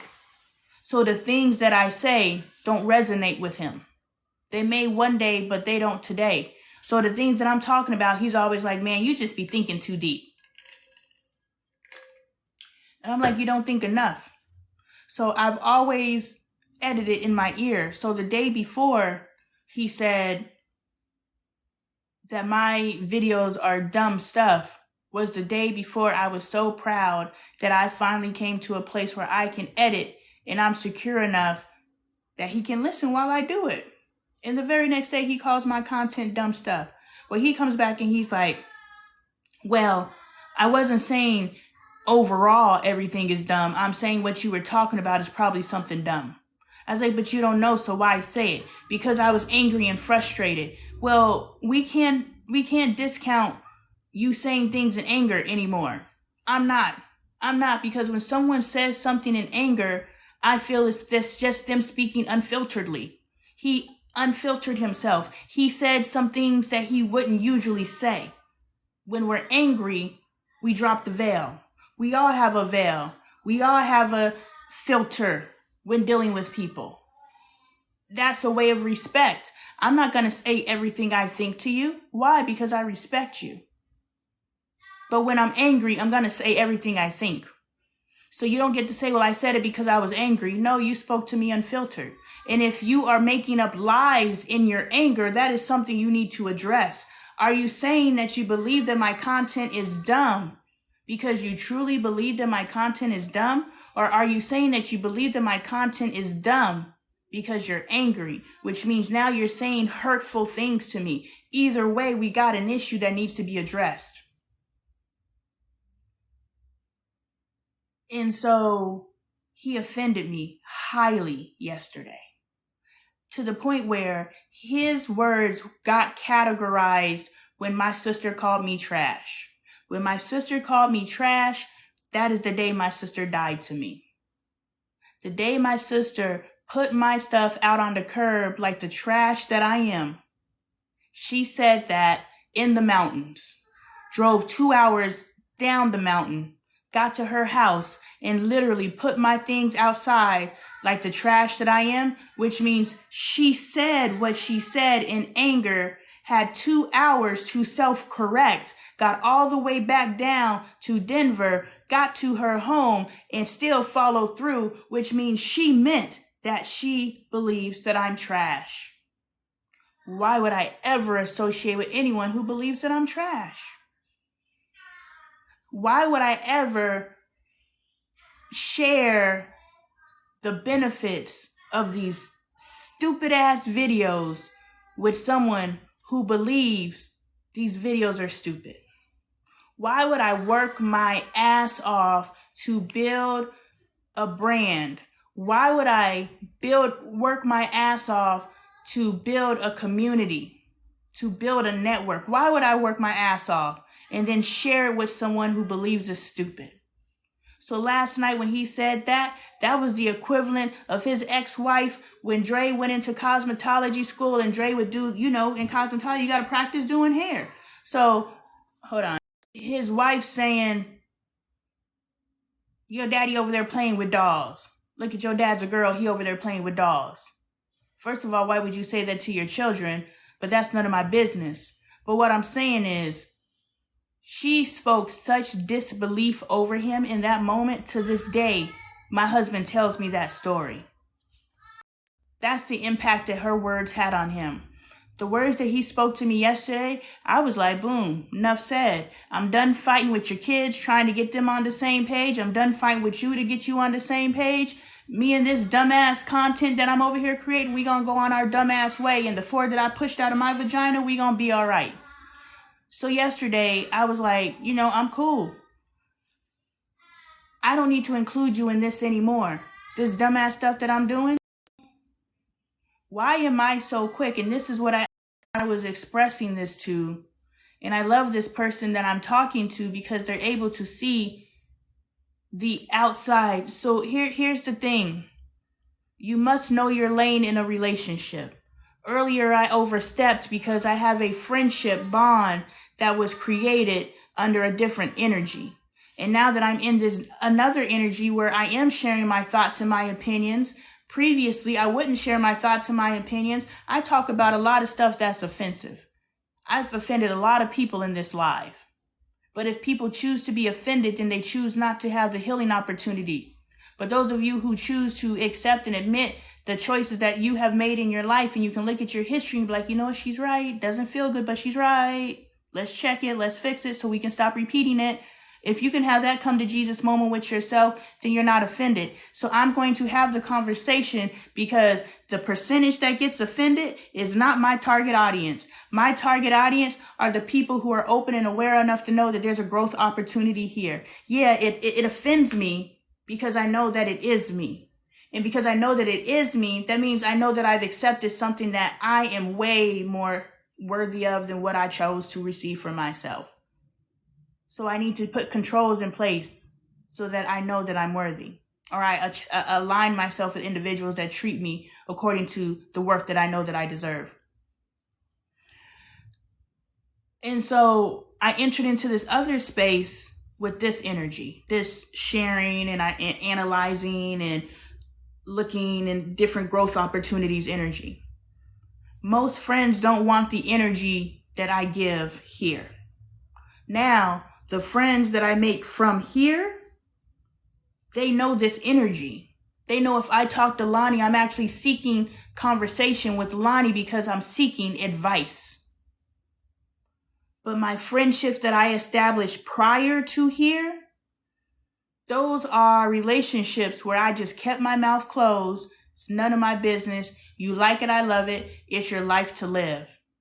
The friendships that I'm establishing over here, it's still none of my business. It's still you like it, I love it, but I'm going to share what's going on under the surface.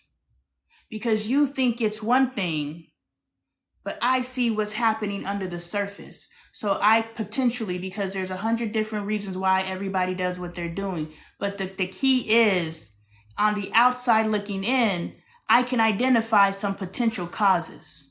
And because I'm able to start identifying potential causes, now you stop looking at the surface and you actually apply what's happening in your life to the possibilities that this isn't really what's happening. This is what's happening. And now that you identify what's happening, because I suggested something else could be happening, what I'm saying isn't necessarily what's happening.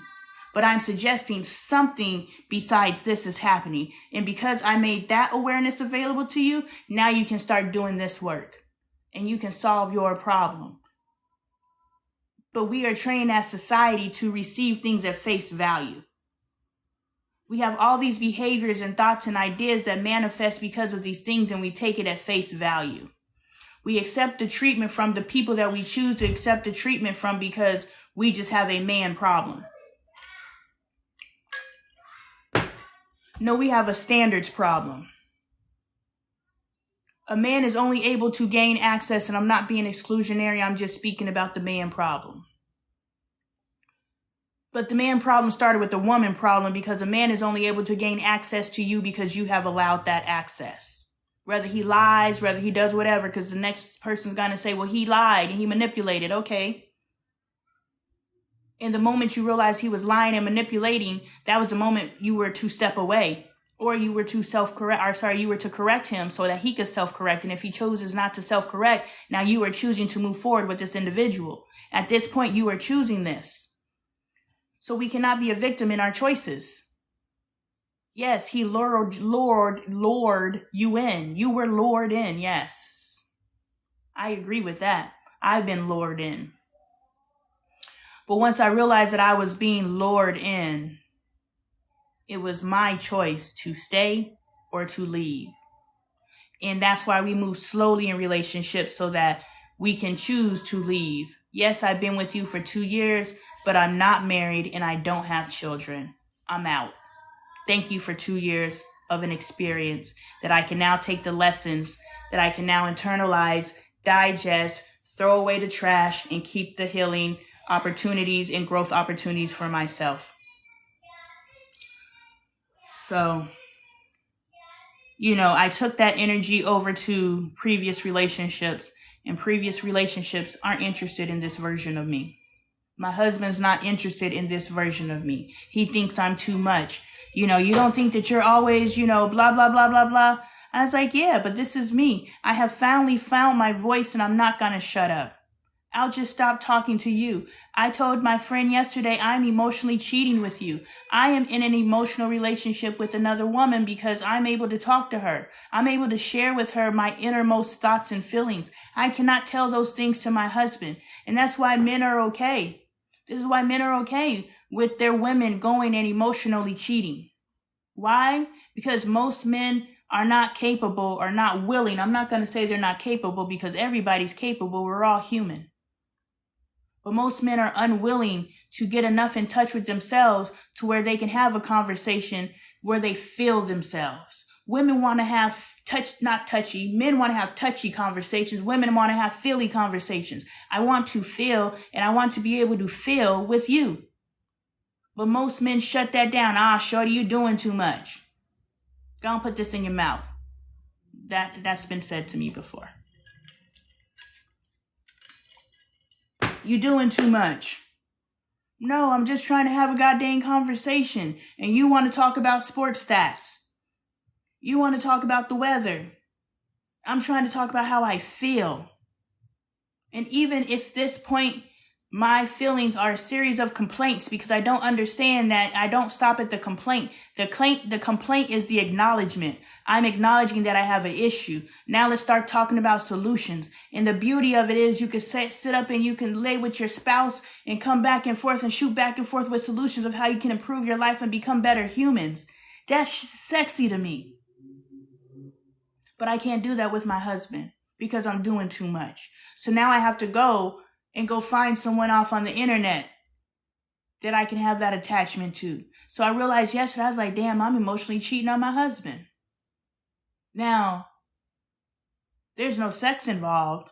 And how do I know that I'm emotionally cheating?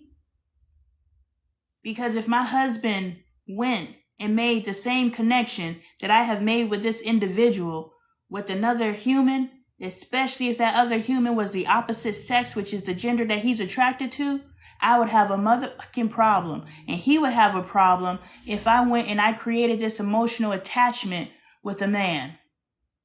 If I found a man that I could talk to on the level that I talk to, now I'm emotionally cheating. And that emotionally cheating can then turn into physically cheating. Because I found a meeting of minds with someone besides my spouse. And that's why you gotta pay attention to who you build with. You gotta pay attention to who you want to have forever with and how much of you can insert that to. How much of you have to deny the 80-20 rule. I reprised the 80-20 rule. Instead of 80%, we're not going to talk about that. But what I'm going to say is, you're going to like 80% of what somebody does. Hey, Tax Pearl, you're going to like 80% of what someone does.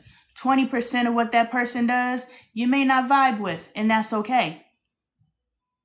Those 20% things that they do aren't deal breakers. But in order to be in this relationship, I'm doing good, sis. I'm just rambling today. A whole bunch of disjointed thoughts as usual. How you doing? You know, we have to make sure that the parts of us that are so important don't have to shrink in order to be in this relationship. Hey, Ree, don't have to shrink in order to be in this relationship. I'm okay too, but I'm here. You know, and the one thing that I have to shrink in order to be in this relationship, and I was okay with shrinking this part of me to be in this relationship because I've gone my entire life with no one to talk to. I've gone 41 years without having anyone to talk to. So, hey, as long as you listen, sis, eyes on the road. You know, so when I got into my relationship, 80% of things that I needed in this relationship that I didn't even know I needed. Like I said, my husband's the first person to treat me like a decent human being. So any treatment that he gave me is better than what I received. And so I was like, boom, this is good. But now that I understand my worth and my value and I understand that things could get better, now I'm raising my standards. And he has to be okay with me raising my standards. But part of the 20% that I had to leave out and to be okay that I couldn't bring into this relationship, part of that was me being able to speak how I speak. And I'm okay with not having that or experiencing that because I've never been able to speak the way that I want to speak. I've always spoken into a camera. I have always written a blog. I have always had, journals. I've always had other ways to get this need off of me. I used to write long ass Facebook posts. That was how I got this off of me because I've never found a human that I can get this off of me with. And I have finally found a human that I can get this up off of me with. And last night I realized that I'm emotionally cheating on my husband. Because someone knows me more intimately than he does on an emotional side. Why? Because he thinks when I start talking, I talk too much. And it's hurtful. But it's like, I get it. This is a lot. This is a lot. Isn't it just, it's so crushing. Pearl, it's so crushing. Because I'm speaking life. I'm speaking life into him. I'm speaking about our future. I'm creating our next. And he's like, yeah, you're doing too much. And I'm like, but I'm speaking life into you. And that's doing too much? I'm telling you how great you can be. And that's doing too much? He's like, yeah, because you're constantly trying to force me in a direction. I'm not trying to force you into any direction. I'm just telling you how great. I'm telling you your greatness. Man, I love when y'all hop on here and say, Lonnie, you're helping me. I got to go open the door for my kids. I love when you guys say, Lonnie, you're helping me evolve my life. Lonnie, you inspire me. Lonnie, blah, blah, blah. I love that stuff. And so when I go to other people, I'm sorry, it's loud. Hold on.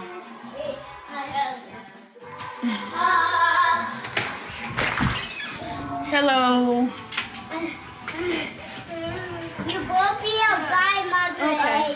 He was crying once I told him. He keeps crying every single time. Every single time I tell him that we have to walk home. Okay, sometimes you have to walk home, especially on Wednesdays, because mommy's working while you get out of school, okay?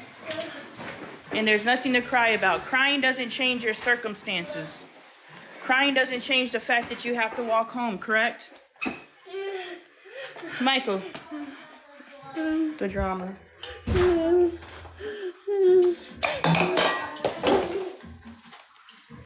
This is what I got to deal with.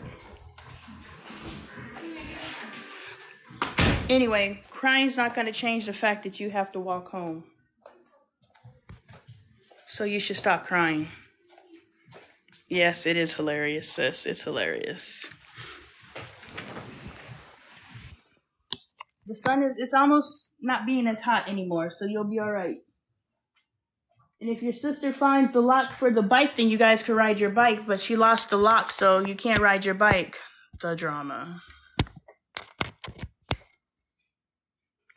Yeah, so, you know, I came to that realization, and I was talking to my friend, and I was just like, oh, freaking Frack, aka Michael and Caden, their platforms are being built next. After I establish this platform, freaking Frack are definitely, and when I post throwback videos, it's just like, they've been characters, they've been acting, they've been doing this stuff.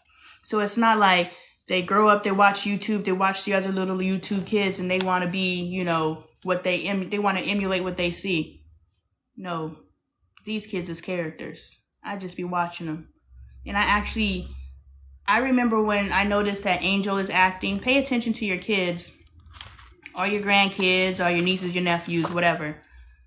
And you'll see them acting, especially in this generation, because all the children that they're surrounded by, they're all actors. You know, everybody got a camera in their face. They're all putting on. Adults, everybody's acting.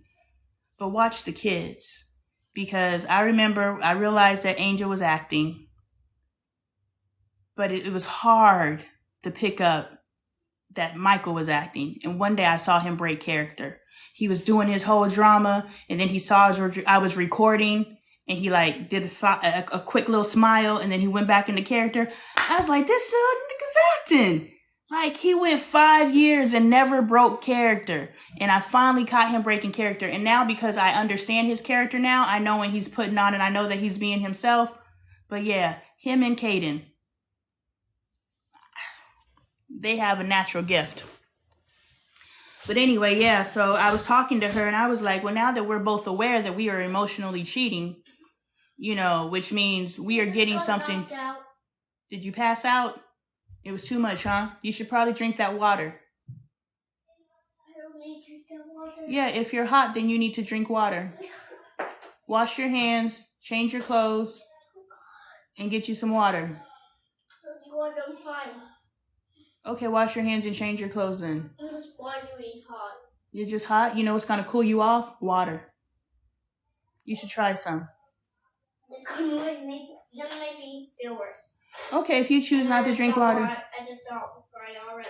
Okay, we don't have to. Passed out for a long time. Okay, we don't have to argue about the water consumption. If you don't want to drink it, you don't have to. But wash your hands and change your clothes. This is what I was talking about earlier. That's what I was talking about.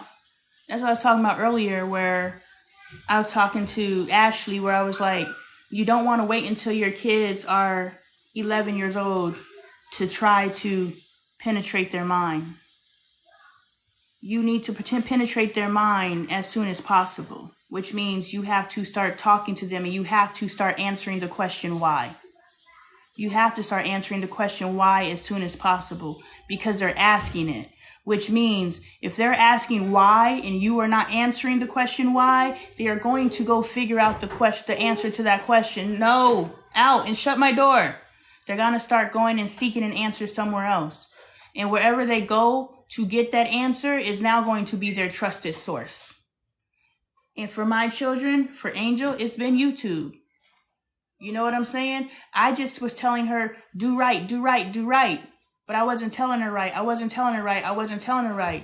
And so now she's going to YouTube. And now she's modeling these characters.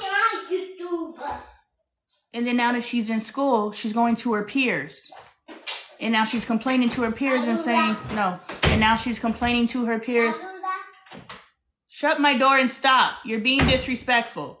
Now she's going to her peers to get advice. And now she's getting misadvice. And now I finally have woken up to the fact that I'm actually supposed to guide her, which I know, but I thought I didn't know how. I know I need to guide her. I didn't know how.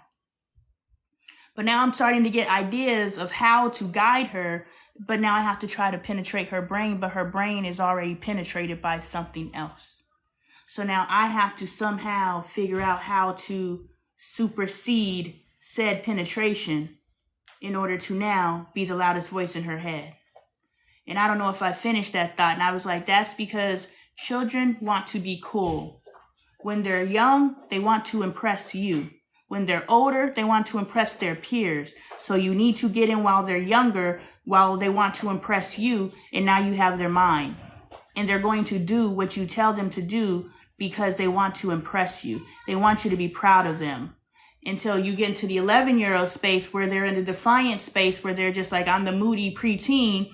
And now I'm trying to penetrate her mind so that I can help her grow in self-love and self-awareness and those things instead of self-hate and self-doubt and all the stuff that society teaches her, self-loathing. You know, I'm trying to penetrate that and I can't. Well, I can, but it's going to take work. You know what I'm saying? It's much easier to catch that 4-year-old's brain than me trying to get to this 6-year-old who I'm trying to convince to drink some water. You can't change my mind. I know I can't change your mind. You've let me know. I'm going to get him too. But I'm working on the 11-year-old right now. Anyway, so I was talking to my friend and I was just like, you know, now that we're aware we're in this relationship, how are we going to navigate it? Because I don't want to. But if you can get your emotional support somewhere, maybe it's just cheating because you're not sharing that you're getting your emotional support. I think it's okay to get your emotional support wherever you can get your emotional support, especially if there's no threat of infidelity. I don't know. It reminds you of when they start school. You have to stay on them mentally. Yep. You have to guide your children every step of the way, but you have to get in there as early as possible, because otherwise you have more competition. And the competition that I'm experiencing is way more cooler than I am. Why do you feel like you're cheating when you're fulfilling your purpose? Because I have a text conversation going on with a community member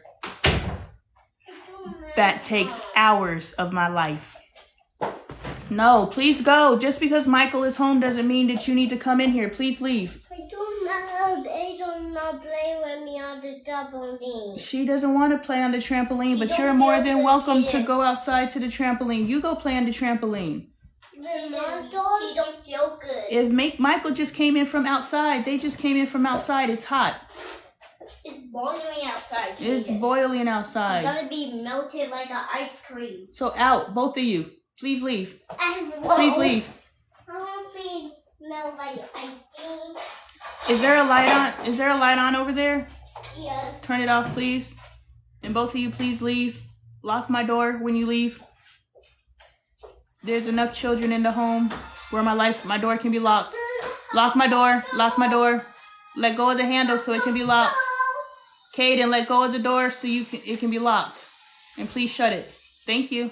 All right. Okay. I feel that it's emotionally cheating because I spent hours in this relationship.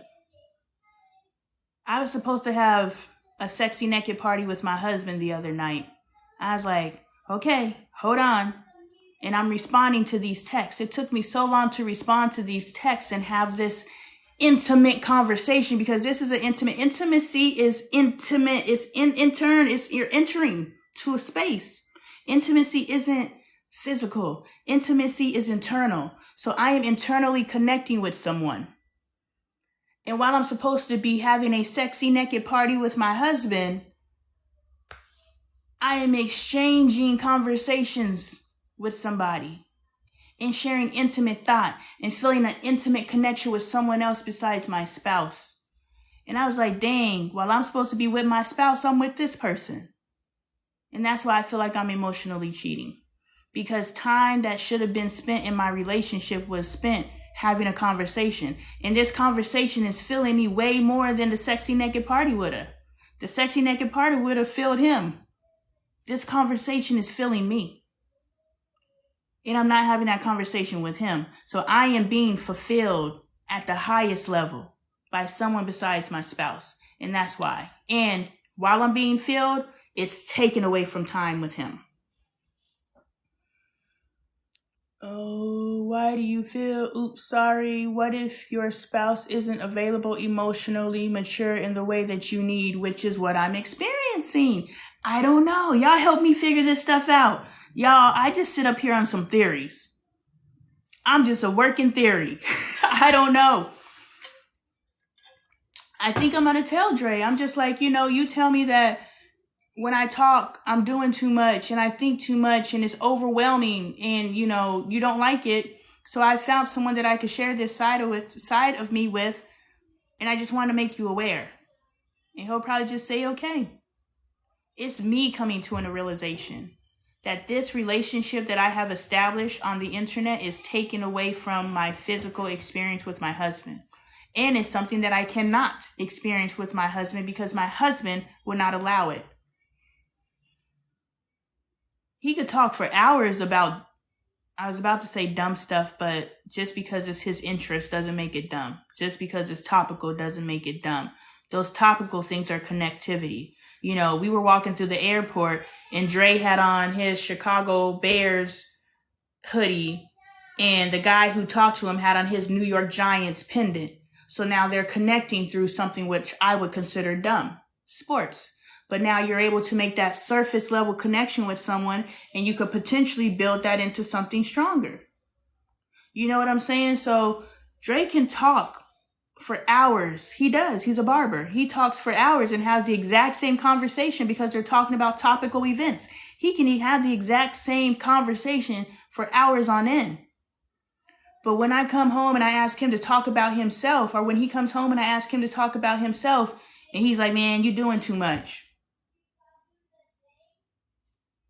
Well, that's what I want to talk about. I don't want to talk about for hours on end. I don't want to talk about sports.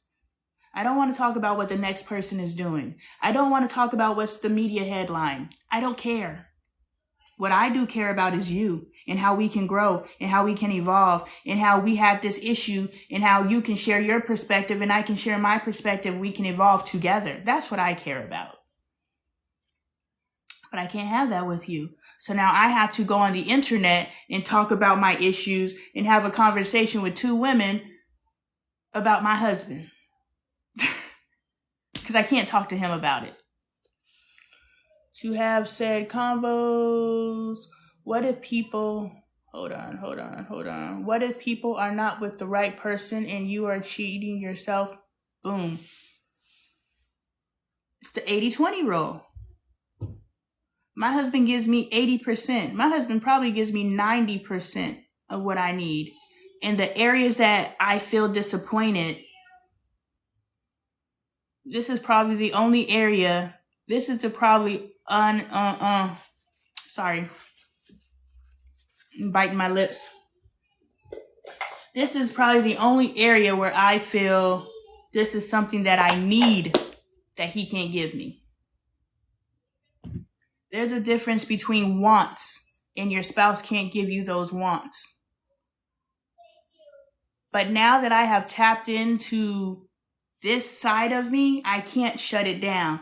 Now I can understand, like my kids are all the time, Mom, you just keep talking and talking and talking. I was like, but you don't understand that you keep engaging. Stop engaging. You are more than welcome to say, Mom, okay, I'm ready to go. And I'm like, okay.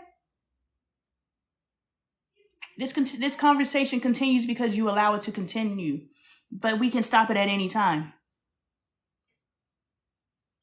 So I understand that I talk. I sit in front of this camera and I talk for 3 hours straight a day. I understand that I can talk. I understand that I could pivot a conversation in a million different directions. I understand that we can start the conversation here and go boop, boop, boop, boop, boop, boop, boop. I understand that, so I know that I'm long-winded. So that's some self-correcting I need to do. There's some self-correcting that I need to do. Because at some point it does become a preaching situation. We all have encountered people who just want to keep talking and you're just like, shut up. So I don't want to be the person that wants to hear myself talk, even though I feel the things that I'm saying are value add. That's self-righteousness, isn't it? I'm helping you, so you should listen to me. Yeah, I'll listen to you for the first 20 minutes, but do I got to listen to you for an hour? So I agree. And that's why I told my husband, now that I have someone here to talk to, I'll talk about what I was talking about earlier and you guys can help me. Why am I so quick to jump to, that's fine, we can just separate? Now, last night it wasn't we can just separate because of physical divorce separation. We can just separate this thing that I'm building, and not so I could have to go too far back into what I was talking about. He pretty much said, I'm always recording stupid videos and I'm probably saying some dumb shit anyway. Now, he said it because he said he was upset. And I said, an upset mind just speaks unfilteredly. So either you were making up lies to be hurtful to me, or you are finally unfiltering yourself and you're letting me know what I'm doing is stupid. I am sitting here building a brand, and just because it's not paying today does not mean that that little boy Ryan is not making $17 million a year, or whatever the frequency is. He's making multiple millions of dollars a year by playing with toys on the internet. So the potential of what we're doing here is beyond comprehensible. Because we were actually healing, and we were actually helping people, and we were adding value to people's lives. So if Ryan can do that over there, you mean to tell me I can't do this over here? And it's stupid? And I'm saying some dumb shit? Well, that's cool, because when the money starts coming in from this stupid, dumb stuff, I'm not sharing it with you. When I go buy this plot of land that I'm dreaming about to build my family legacy on, it's not going to be Appleton land. It's going to be Taylor land. And this land will be willed to my Taylor offsprings and my Taylor legacy. And I've been trying to do the work, and I know this is problematic thinking, but this is the thought process I had, and this is why I was like, I need help. So say what you need to say to help me grow and understand what the hell is going on, because I talked to my friend who I'm emotionally cheating with and they said you're in survival mode in your relationship. And that's why whenever any type of conflict arises in your relationship, you're ready to jump ship, no matter how beautiful your relationship is. And to me, my relationship is beautiful. But then we have a conflict and he says some dumb stuff because he's not above saying dumb stuff. And I'm just like, dude, I just said it because I was angry. So you went for my craft when you were angry. You went for my heart when you were angry. And you didn't even think twice before you did it. That's some work for you to do. And I love you enough, and I have 80% enough that I'm willing to work with you, not having the emotional maturity, not having the language, not having. I'm willing to work because I love this 80%. This is good. But this 80% isn't enough to keep me. Why not? Because the thing is, I would not leave my husband because there's another man out there who could do me better. I don't believe that there is. My standards after this man are so high, I don't think anybody, unless I say jump and they say how high. Because if they say jump, I'm going to say how high. And I don't think there's a man out there present day that when I say jump, they say how high. When I say jump, my husband says how high. I don't think I'm going to find that out there. So I'm okay with being single. So if I leave this, I'm going to stay single. So I might be cheating myself. But when I think about the fact that I went 36 years before I found a man that treated me like a decent human being after this relationship, I don't think there's another one out there. He's an outlier. I don't know if there's another one out there. He might be. I don't know. I'm not holding on to him because I believe that he's the best that I can receive. I'm holding on to him because I love him, because he's my best friend, that he doesn't treat me well. He just doesn't know how to treat me. And the fact that he doesn't know how to treat me is because he never has been taught. And he's resisting the tutelage because I'm the teacher. But I have to teach you how to treat me. And I know that I've gone 6 years not telling you how I wanted to be treated because how you treated was good. How you treated me was good enough. He treated me well.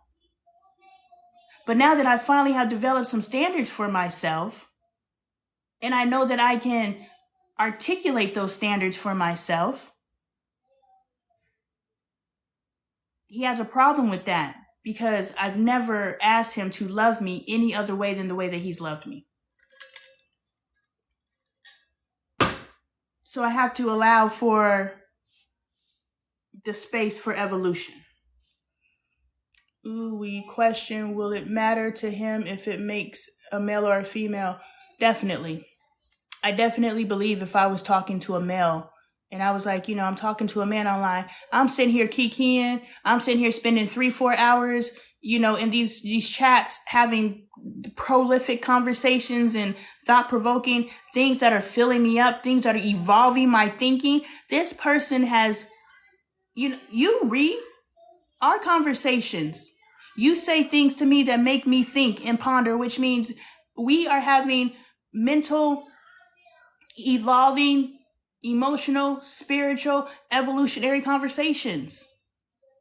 Now us, we're pockets. Bing, bing, bing, bing, bing. But this other relationship, this is like hours a day where we're exchanging our thoughts and ideas with each other. And we're saying, so it's different. I've never had this with anyone. And I don't know how to respond to it because I know societal classifications of what I'm doing is emotional cheating. Now, is it? I don't know, because we always want to put something in a box and we always want to swing the pendulum all the way to the worst case scenario. But definitely, if what I was doing were with a man, yeah, it'd be a problem for me. It would be a problem for me because I'd be looking at my husband like, but I'm not delusional enough to know just because this person can give me this one thing, that means they could give me all the things. My husband can give me all the things. He just can't give me this one thing. So am I going to leave all of the things because someone can give me one thing? Nah. I'm going to stay with all the things and I'm going to find my fix somewhere else. Would we only communicate with women, and should women only be our teachers and consultants? No problem with the typos. I translated it.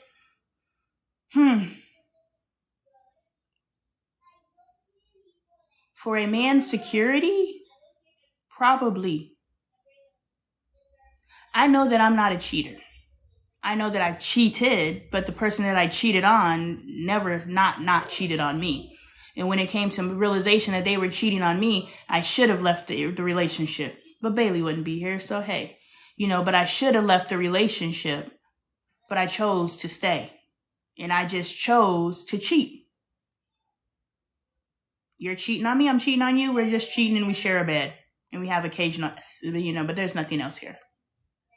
I chose that. I accepted that. I created life in that.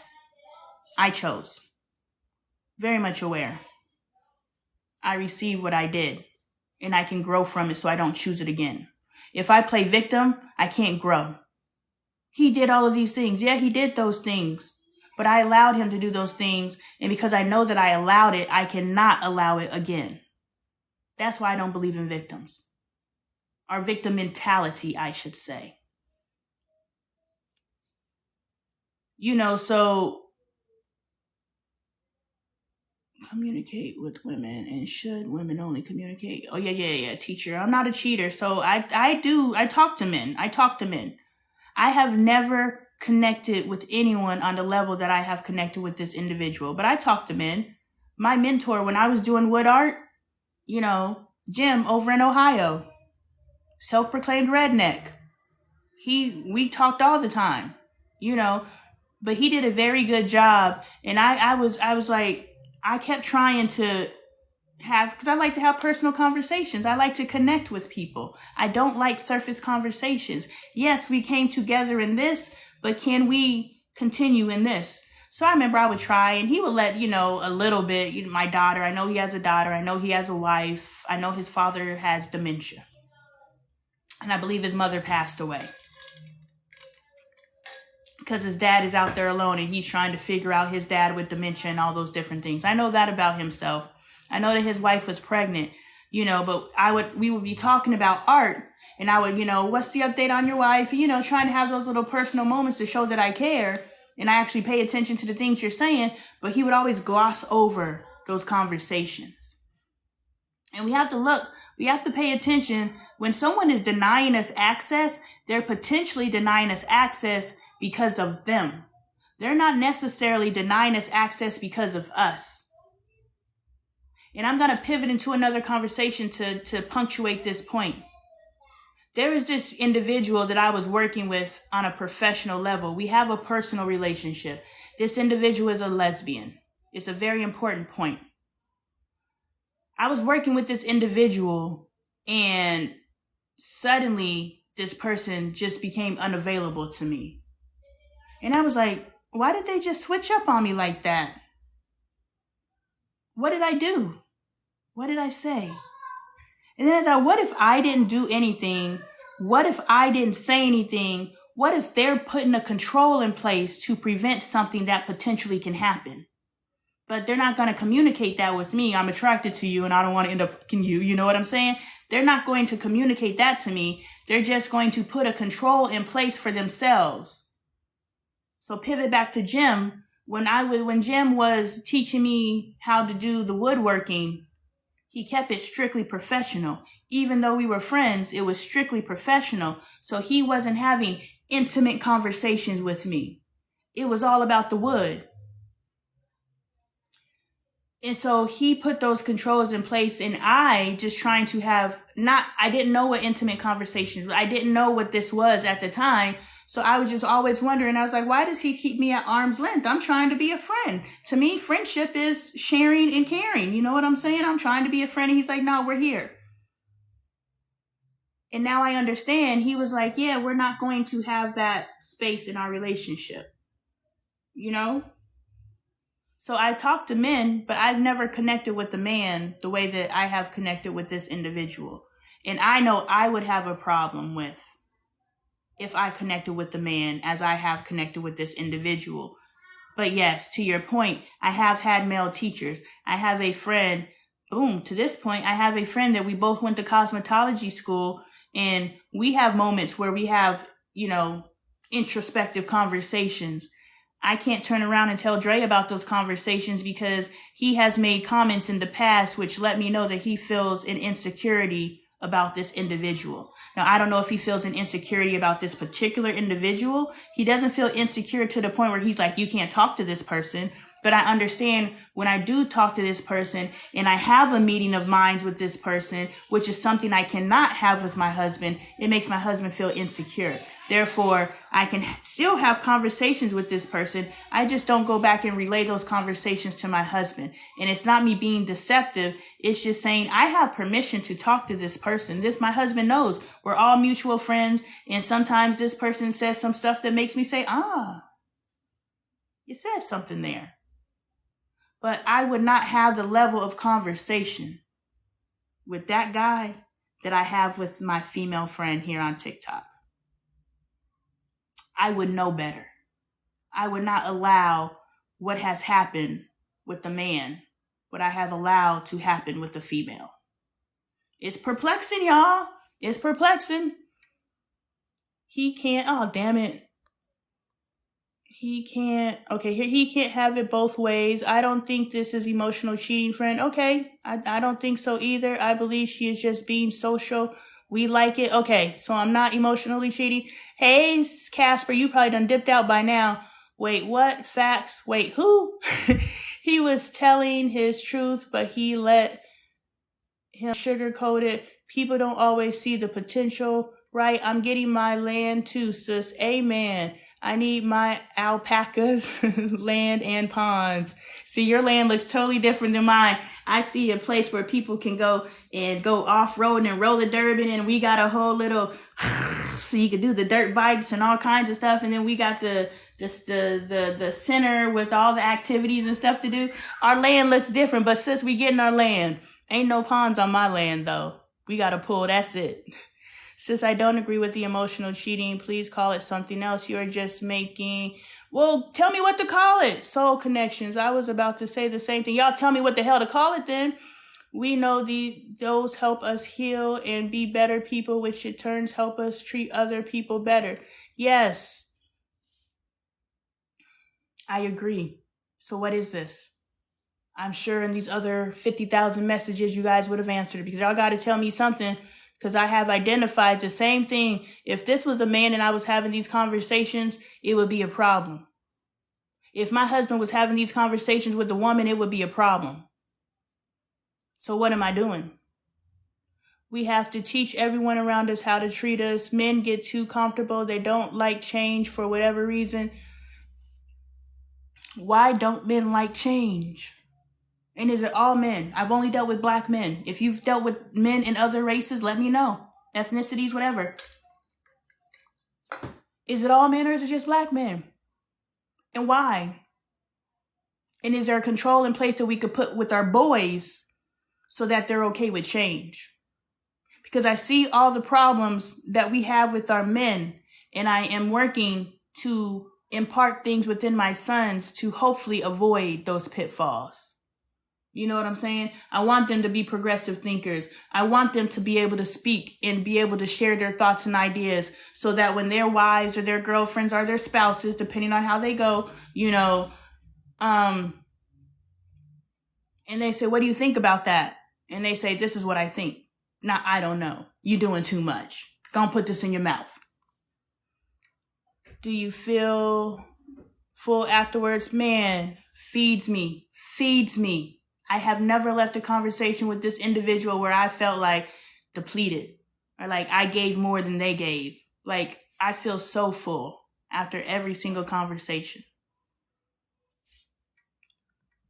I disagree, fam. Well, then give me something. Question what would be the difference between a college tutor that's helping you pass that class? Yeah, but people ended up in their tutor too, so because that emotional connection was made. Is the difference because lines haven't been crossed? I don't know. Can you bring me on? I want to help you challenge your mindset. And now, are you still there to be brought on? I'll bring you on. And now you have a life coach helping you through life and you understand your purpose, right? What was the difference working and connecting with Jim, then the woodworker, and you connected with others?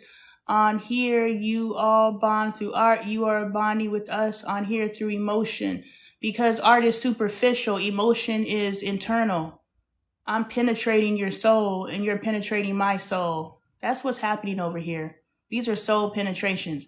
People are not, I have to get you with the wood art, whatever it is. Something topically attracted you to me. And you're like, okay, let me see what this girl is talking about. Then boom, I got your soul. And we are making soul connections. And the only reason why I'm able to help you evolve and change is because I've penetrated you. And now you're listening to me. You don't just listen to anybody. You don't evolve and change your life because of anybody. Jim can't say shit that's going to make me change the way I move. But you can, because we've made soul connections. This sounds like the wood. Is that the movie? Do you think the soul tie you share was genuine? Whose soul tie? Understood. Yeah, I'm visiting yours. Conversation. Oh yeah, we gonna be kicking on each other's land. All right, here we go. Reed, let me try to invite you in. Friend, like, member. What do these dots do? Report, mute, block, add, moderator, cancel. Friends, add, level member. Can you request? Oh, what is this? That's Tax Pearl. Okay, I found where it says invite. Now where do I find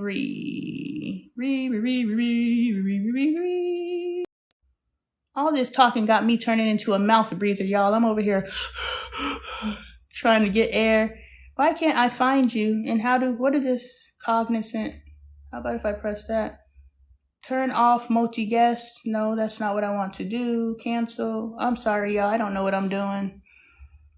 Fixed layout settings, all requests from viewers. Can you request to join, Ree? Because I don't know what I'm doing. Pearl, you requested. Okay, hold on. Let me click on this. Member guest. All right, here we go.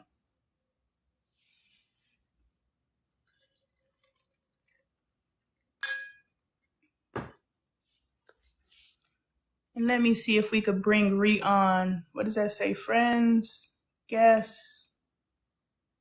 How do I? I'm bringing you in, Pearl. I hear you. Okay, I'm on. How are you? Hey, friend. How are you? You know what? It is so hard to communicate with you in that box because it's like it's typos, and then by the time you read the comments, it might be a little bit too late. So I'm like, darn it. But since she said she was requesting, I said, well, I might as well ask to come in. I was gonna say this. So I know you just mentioned, well, I just mentioned that, men don't like change or whatever. And it's like, I guess they don't understand that change is good because it helps you to elevate, you know what I'm saying, and maneuver through life.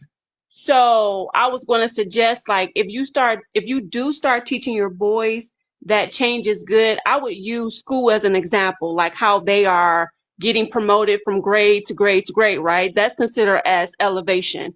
You know what I'm saying? You're growing, you're learning. So it's time for you to move on. So I would use that as an example so they understand what you're talking about. Yeah, that makes sense. Yeah. Sometimes you have to give them milk and not what they say, meat and potatoes, because sometimes people may not get it that way, so you have to start little by little. But as far as like I know you said that you feel like you're cheating emotionally. Like, I felt like that too whenever I would like date certain guys because I didn't feel like I was being fulfilled, if that makes any sense, because I'm a talker too. And one guy that I was with, he would always say, you need to lower your voice. You too loud. You too loud. I'm like, I'm not too loud. I'm like, this is the way that I talk. And I said, well, maybe it's a natural microphone in me. Maybe God wanted me to be a speaker. I know it's meant for something because I love to talk. It ain't just the whole conversations. It may be made to, I don't know, move some type of organization or something. I understand. So don't feel bad about talking. But I will say this. I know that everybody is not open for communication, change, and being taught and things like that. So I would just always ask people like, hey, you feel like talking? That's how I usually start it off versus just jumping into it because I don't want nobody irritating me or disrespecting me or making me feel bad because I want to hold a conversation. This is me. I love to talk. I would be on the phone with my mom for hours. So I knew she was comfortable with talking. She's a Gemini. I know some people are not really into science, but she can talk. She can talk, and I can talk, and I can because I like to talk. I like to learn. I like to I don't know. I was told that I can actually be a customer service person, like a salesperson because I talk. Yeah. So, but then you know what? When I talk to people, I learn things too. And then I come up with ideas on the spot. When I say I be having ideas run through my head, sometimes I wake up in the middle of the night because I be having so many ideas and I got to get it off my chest. So, oh my God, I bought so many notebooks this year because I had so many topics I wanted to write about. I just wanted to get it off my chest. And then I got one friend that I've been knowing for about, 10 years. I met her the first time we hit it off. She moved out of state and we just been on the phone for 10 years just talking like 3-4 hours. Like it's cray cray. But I cannot find another her. Like that's why I hang on to her because she understands me.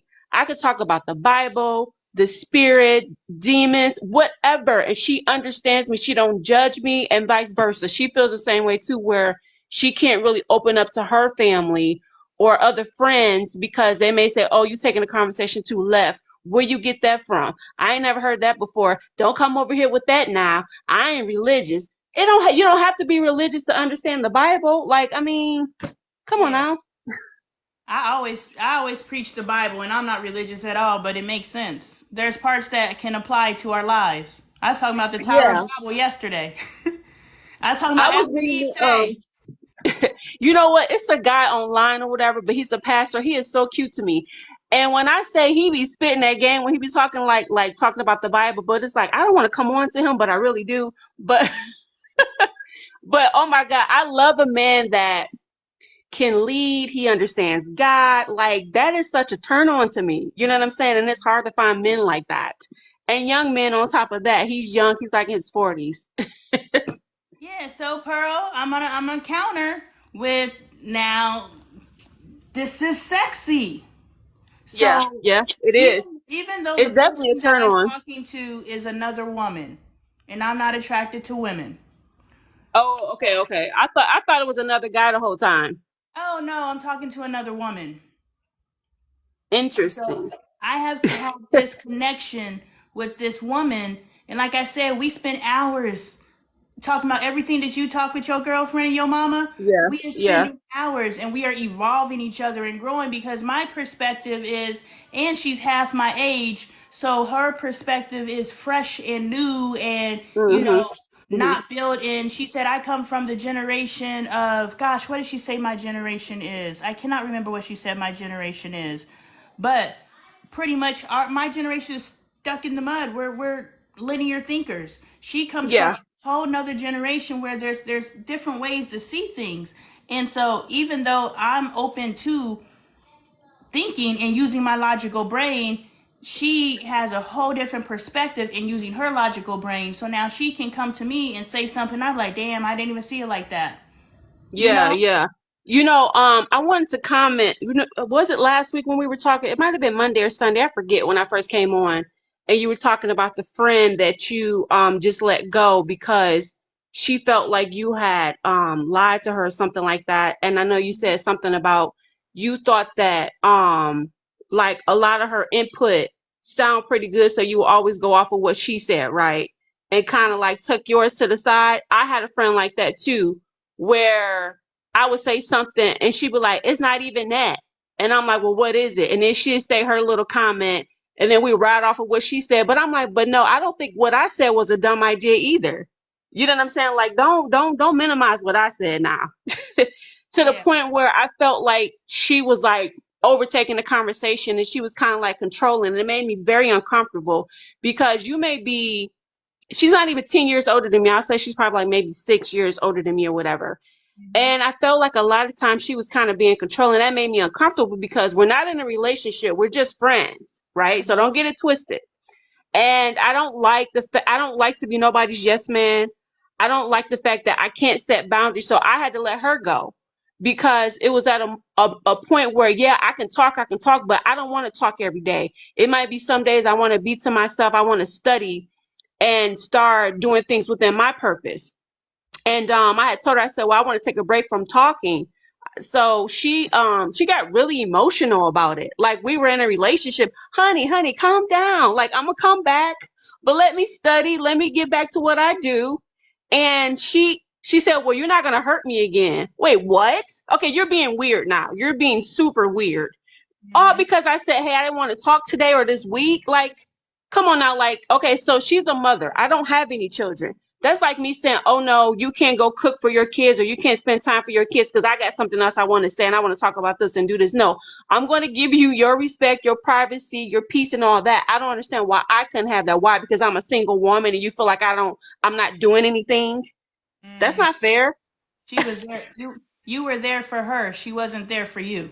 Yeah, and I was like, how selfish. I said, you know what? Maybe it might have just been meant for me just to kind of cut that cord. I got what I needed, and a lot of times I felt like I was getting a lot of pushback. Like, I would tell her something, she would argue with me about it. I'm talking about really want to argue. I said, honey, I've done this, and she would turn around and did exactly what I said, and she said, you were right. I said, oh no, I didn't know. I knew I was like it'd be stuff like that that would irritate me. Like, don't sit here and tell me that I'm wrong, and then you go try it out, and then you come back and say that I was right. Or she would like okay, for instance, I had met some guy off of TikTok, or whatever, right? And I was telling him stuff Please stop. for his own benefit. And Okay. she was like, you shouldn't tell men information because that's dangerous.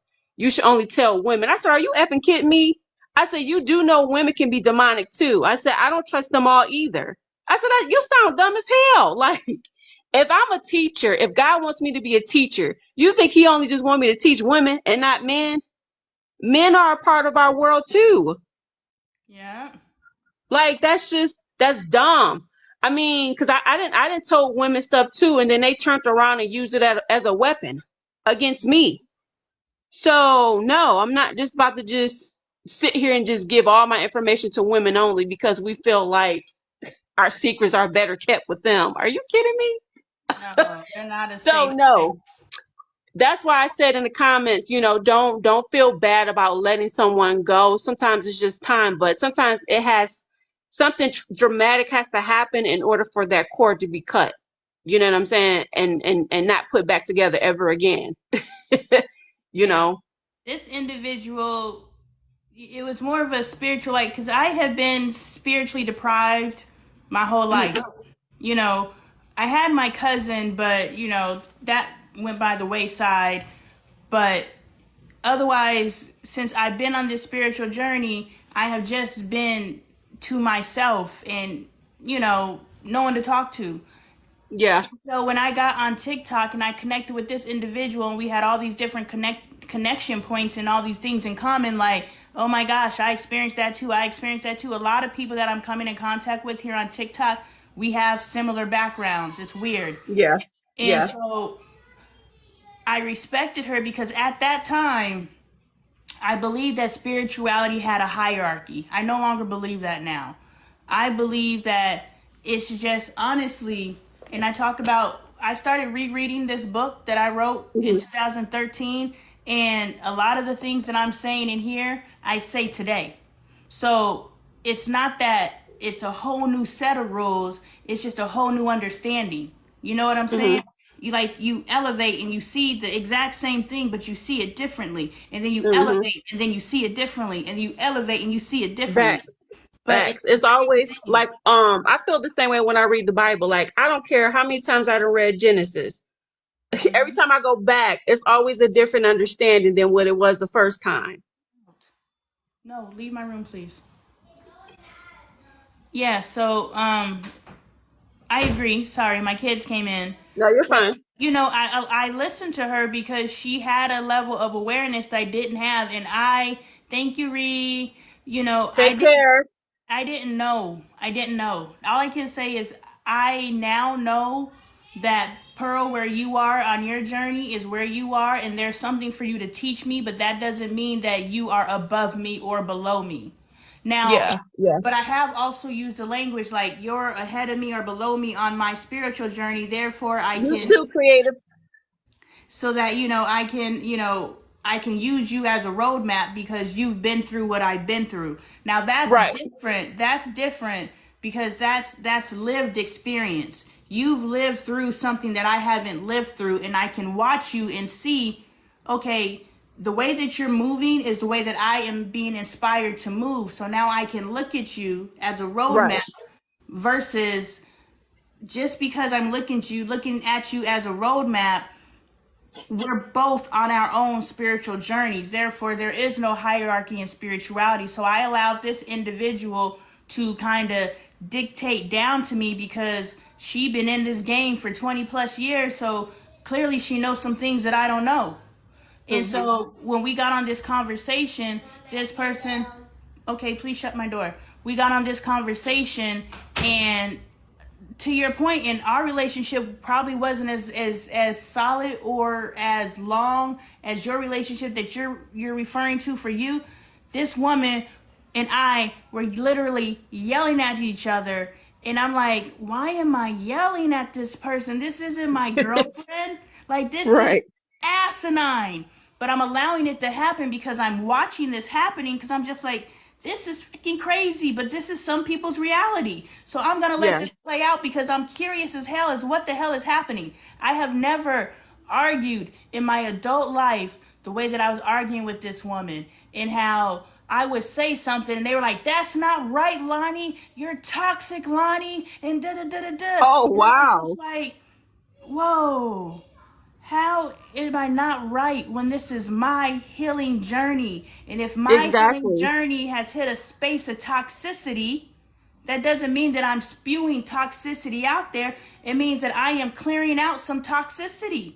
I've entered a Hmm. toxic place, even though I don't know. I don't think that I was being toxic. Look, I have never claimed to be healed in relation to my stepchildren. I have never claimed to be healed in relation to their mama. So whenever I Hmm. talk about them, you may get some energy up off of me because I am healing. And I'm not even Exactly. really So it's a trying to heal. difference. Yeah, I'm not even trying to heal anything in relation to their mama. And I you was know what? And that's one thing people do need to understand. Like you said, it's the difference between I am healed and I am healing. So healing is still a process. Healed is okay. You just there. You know what I'm saying? And it's like once you explain that to people, people won't assume that, oh, you just lied or you didn't do this or you being toxic. Well, if you understood that I said that I'm healing, yeah, it may sound toxic because I'm still healing. You know what I'm saying? So it's like, don't put me in this category when I didn't put myself there yet. You just assume that. mm-hmm. That's why it is very important that explain things carefully when you're conversating with people, and what I'm saying, set boundaries and things like that. I had a problem with that, setting boundaries. I just always thought like, okay, you shouldn't have to tell grown people what to do, but no, you do have to tell grown people what to do. And I'm not going to sit here and assume because you're in your 40s or 50s that you know better. I'm pretty sure it's a lot of things that people haven't touched yet in their life due to fear, um whatever the case may have been. So yeah, I'm not going to sit here and assume. Sorry, no, leave. No, you're fine.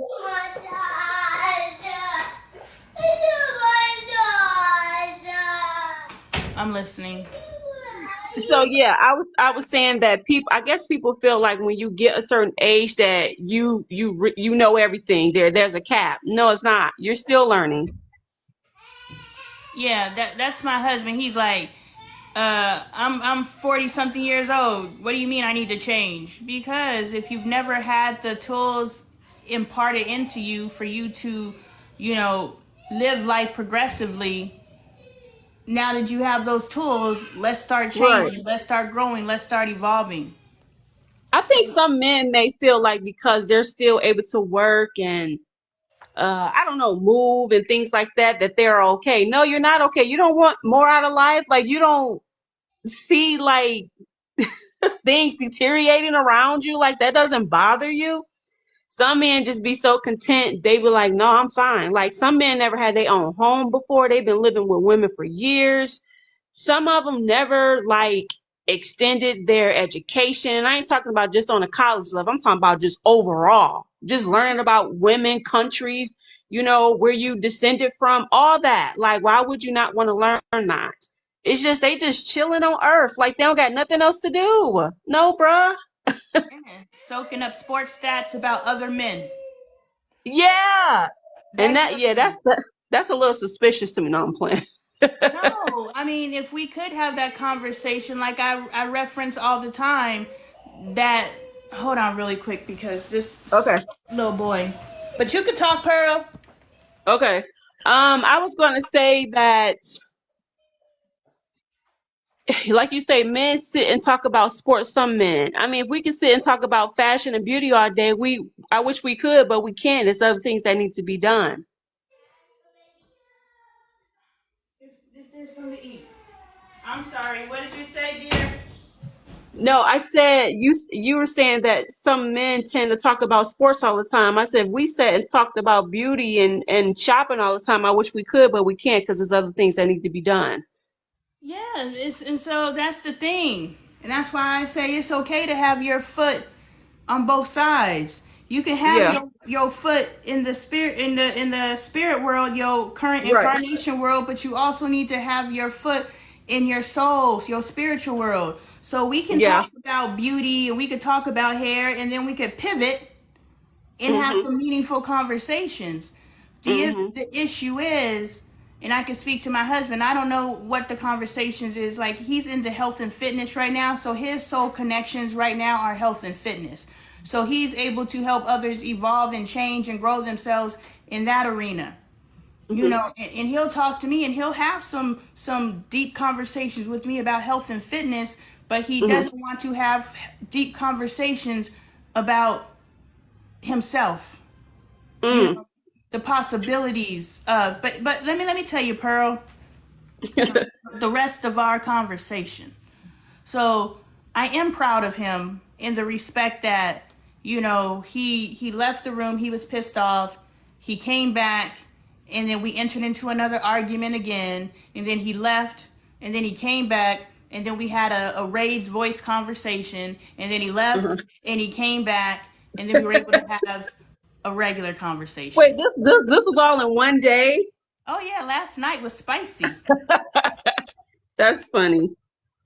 because he's not comfortable in the space of, if we run into conflict, I'm going to be able to address it in the moment. Like if I bump up against something in you, Pearl, you will address it in the moment.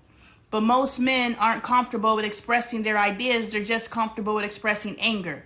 You know, and they're not Yeah. comfortable with saying, this offended me, or I have a problem because of this. I don't know why I got a problem with it. I just do. No, you need to sit down and You figure know out why what? you have a problem Sometimes with it. You say what? sometimes I do let things build up, and I said I needed to get out of that habit. But I feel like if I tell you how I feel, I may start cursing. I may not get my point across. You know what I'm saying? So at that moment, I was like, okay, I'm gonna just be quiet until like the right time comes. But then you do something else, and then I might just blow just out of nowhere, like, oh, well, you know, the last time, and you did this and you did that. So yeah, I get it. But I was with someone where I couldn't even say Jesus. I couldn't say anything about the spirit. Like he didn't like certain things. And I'm like, wait a minute. I'm like, but I'm speaking freely. He was like, there's no such thing as spirit. I said, yes, it is. How you gonna sit here and tell me how to talk? Or Yeah. if I'm talking, he will want to take control of the conversation, but it was my idea. I initiated the conversation, and then he just wants to take it over. And then he would say his part. And then he would say, but I said, like, as if that's just a period. Like, you're not allowed to add anything else on. I said, oh no, oh no. Pearl likes to talk. Okay. Yeah. So, with that being said, I don't like when anybody cut my wings, tell me that I can't be free to do what I want to do, say what I want to say, meaning like not hurting people, but I still want to express myself, you know, so I still try to be considerate to other people. But I feel like a lot of people are not considerate to me. So now I understand. So I get what you're saying about as far as like meeting people that share the same interests that you have. It's hard to meet people like that, you know, because some people may think that you're weird, you're a little off, you're not making any sense, you're coming from left field. Where did you get that from? That sounds dumb. You need to. I had somebody one time I had somebody tell me that I need to go sit on somebody's couch because I gave my opinion, but I came maybe like I guess from a different perspective. And she said, you need to go sit on somebody's couch. I said, excuse me? I said, that doesn't even make any sense. Just because I gave my opinion, I need to go sit on somebody's couch. I said, this is why I don't talk to everybody. I can't. And you know what? For years, I believed that God was putting me in my own corner, right? Telling me like, no, Pearl, go to your corner. You know, these people ain't right for you. Know, I still want to be their friend. And then till something happens till you get stung. You like, oh, okay, I get it. Okay, I'm gonna go back to my corner. So I You had to learn that. And you know what? I don't get, sometimes I get sad, but I understand why I'm in my corner. Because I know that I'm a leader. I know that I Mhm. think differently. I know that I do things differently. And you got some people that will try to talk you out of that. You know what I'm saying? And I'm like, no, you're not. You're not going to do it. And Yeah. some people would try so hard for, you know what? I always run across people that try to control me. I don't know what that is about. Hmm. I'm like, did I say something wrong to where you feel like you need to take the wheel? It's Hmm. just, it's weird. I don't know. I I don't can't. know either. I wonder if there's. I don't know. I don't know either. I know. Oh, I would say this. They're definitely on something else that is against of what I'm doing. I'm going to say that. And I'll be wanting to say, who sent you? Really, who sent you? Because somebody sent you into my life to try to control me. It's not going to work. So go back to your little master and tell them that it's not going to work Yeah. because I'm not changing my mind. Yeah, I think that's the Oh, issue. she said maybe your light makes them uncomfortable. Yes, most definitely. I do agree with that. That's Hmm. why I know I can only communicate with certain people. You know how you can feel somebody's energy? Like when they walk in the room, you like, yeah, she gonna be a real bia. And then as soon as she opens her mouth, she's a real bia. Yeah. So I started telling myself, like, listen, I cannot work in groups. Unless you all are little pearls, then I could work with you. But I Hmm. can't just work with a group of people because I know it's going to be an argument, it's going to be a misunderstanding, it's going to be some disrespect. So sometimes I just like doing projects on my own, unless I find somebody that I can vibe with. But other than that, I'm just isolated, you know? Okay, the fact that you just said, as long as you're all little pearls, I feel a little less narcissistic because I'm like, I just want to create little Lonnies everywhere. Just people who use their brains. Right. That'll be a I'm beautiful not world. saying everybody has to sound like me, but at least be Use your something close to brain. what I'm thinking, you know, or trying Yes. to do, you know, Yes. to I guess to be successful at whatever we're trying to do. Yep. Um, but yeah, I had to learn that the hard way. Like even in school, I used to hate when they'd be like, "Oh, you guys got to work with somebody." No, ask my permission. Don't just force us to work with people. What if I don't feel like work with anybody? I Yeah. don't feel like hugging people at church. You know, they'd be like, oh, hug your neighbor, kiss your neighbor, kick your neighbor. Listen here, I don't feel like doing that.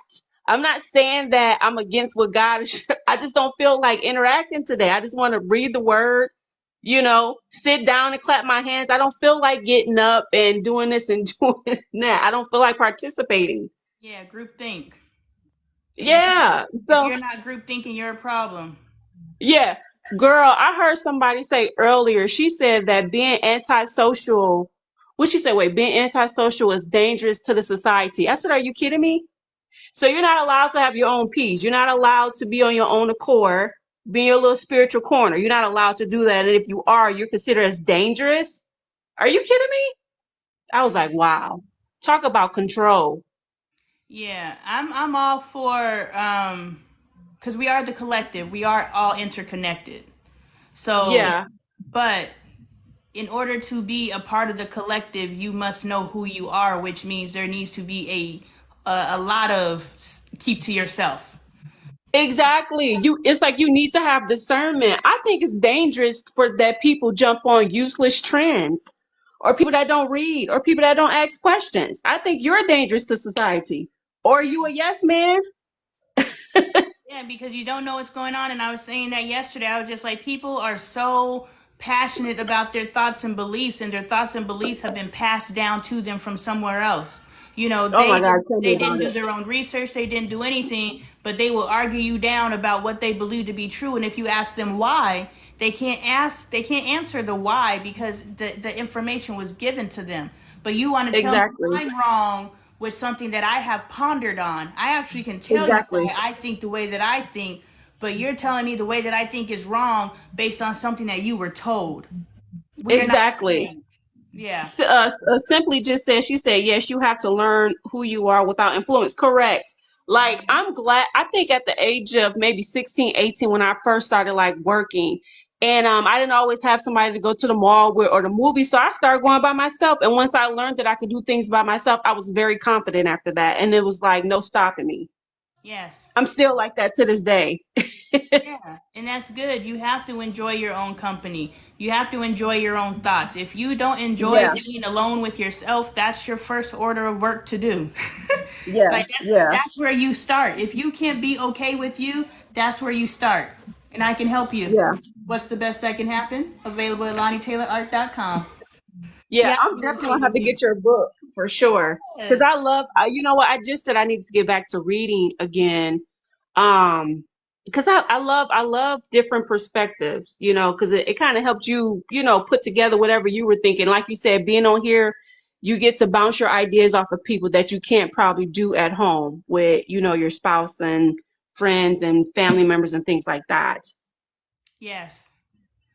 it's been a lonely road.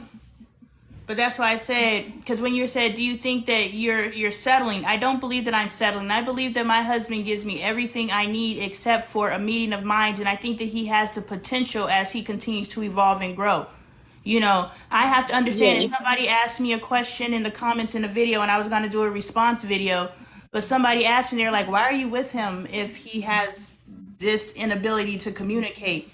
Because my husband wasn't raised in a communicative environment. He was never taught to communicate. We assume, like you said, just because you're an adult, we assume people have the capacity and the capabilities to do the most Mm-hmm. basic things. Pearl, I have Mm-hmm. no common sense. I don't have common sense because I think so deeply, the simple Mm-hmm. answers don't come to Mm-hmm. me. And so when our washing machine broke and Dre was like, well, we're going to have to go to the laundromat. I was like, this is going to be like a $50, $60 trip. We're not going to the laundromat, you know?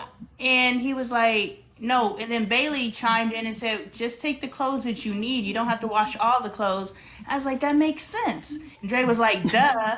I was like, Dre, if you knew that, why didn't you say that instead of sitting there thinking, well, But dummy. you know what? I don't feel like that was a dub because you got 4 children, husband, and you. That sound like that could have been a $60 trip. Yeah. But what I was thinking was we're going to take all the dirty clothes, everything and go Yeah. wash it. But no, just take the things you need. And that didn't even cross my mind because I So automatically think to the whole solution solving. You know what I'm saying? yeah, there's nothing wrong with that. Okay, so let me ask you a question. So when you guys took what you needed, he was going to have a maintenance guy come out to fix the machine immediately? So no, it's our landlord. We're renting. Oh, And okay, so okay. our landlord, we have a washing machine, but it's too big to fit through the doors. And so our Okay.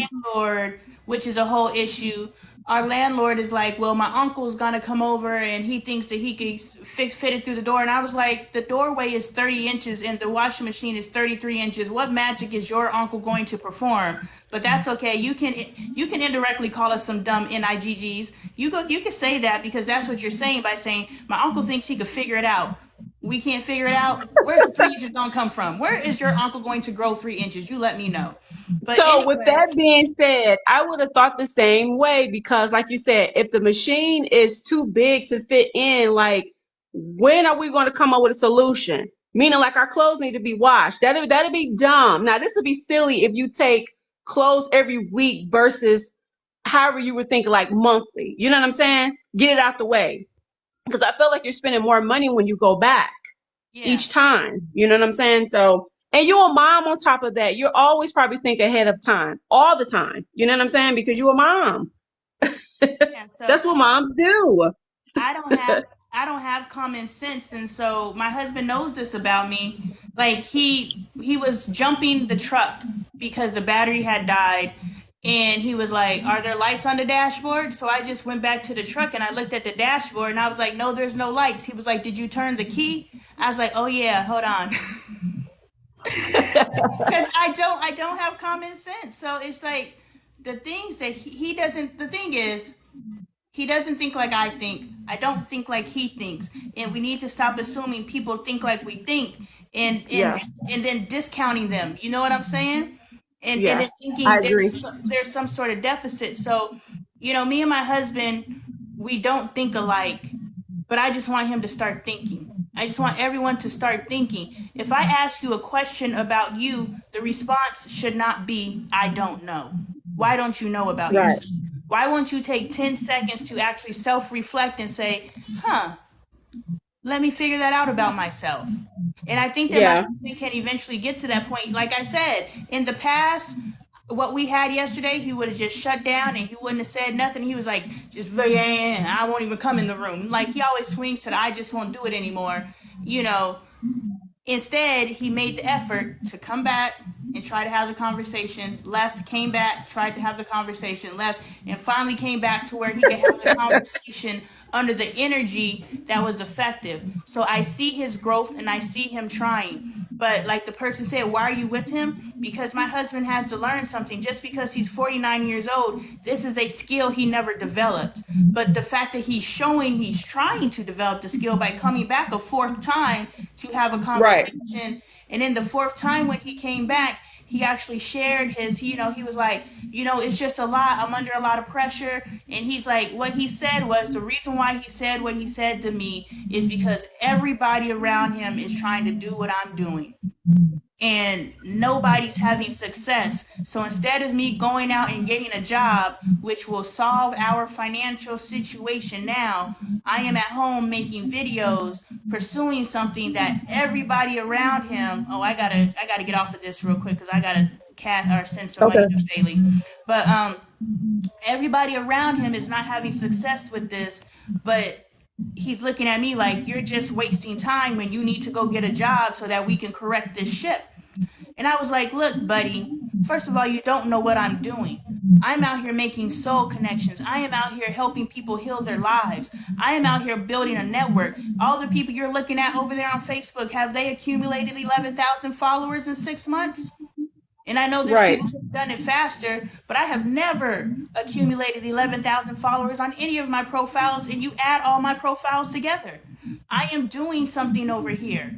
I am creating, because when he came in, I was recording a review video about a book. And he was like, you're talking about a book. Yes, because I'm starting a sister support network, which means I need to review other people's products, which means I'm starting a network that can turn into something global for us as Black women so that we can promote ourselves, whether it's a product or a service, and we're letting each other know about it. And we're now starting to build the normalcy of, soon as I buy something, first I'm going to buy Black, and then after I buy Black, I'm going to tell my community about it. And that's just the norm. So don't tell me I'm something stupid. And just because everybody that you see out there trying to do what I'm doing, I've tried to do it before, but I'm really doing it now. I know where this is headed. I know where this is going. That's why I sat here and I talked to myself while that number said 0, and I stayed on. And I was like, well, I could just get off. Ain't nobody listening. Why? You're building a brand. Keep going. Exactly. So people always want microwavable results, but things do take time. I don't like the fact that men tend to put their responsibility off on the woman. And if I was with someone, I'm not just about to just go to work just to be working, and we don't got no another plan to get us out of this situation. We just working just to pay bills. We can't travel, we can't have fun, we still upset, we still depressed. I'm not doing it. So with that being said, I want to be with somebody that's already established. I've been there, done that with that potential stuff. Oh, I love the Black man. I'm a hold the Black. No, I'm not doing that no more. I can't. I cannot do it. Because men that don't have it already, they are mean and very disrespectful. You know what I'm saying? Like, men that don't have money and they don't have power and respect, they can be really nasty towards you. And I don't want to experience that again. Yeah, my husband, for the most part, like I said, he's cool. I'm just bumping up against spaces that he's never been asked to go. No one's ever asked him what he thinks. Nobody ever cared about his opinion. I have steamrolled over him for the past 6 years because my way, or I'm going to throw a tantrum, so yeah. I am realizing that's problematic. Why should my husband have to shrink himself to be with me?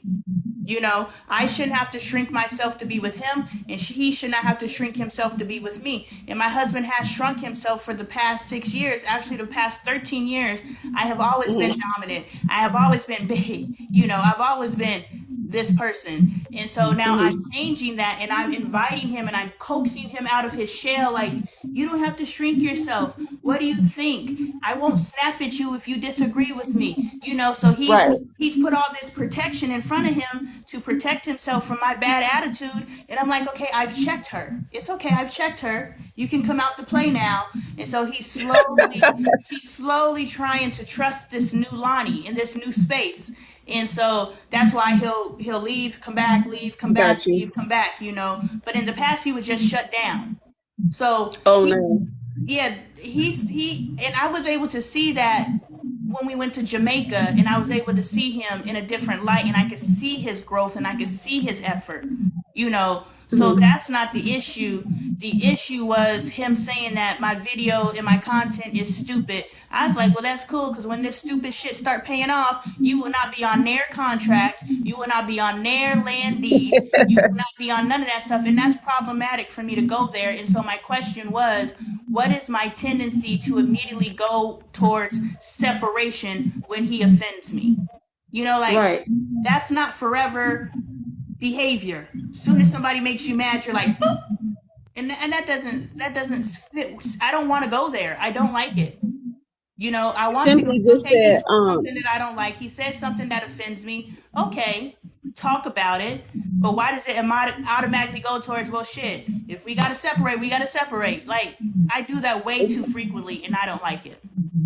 you know what? I started, like the guy that I was with, I started like not wanting to tell him things. And I would say that in his face. I said, you know what? I'm not going to tell you anything.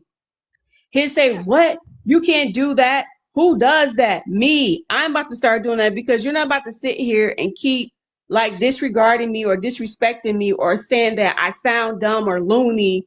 I'm not about to talk to you. What's the point of sharing something with you when all you're going to do is holler?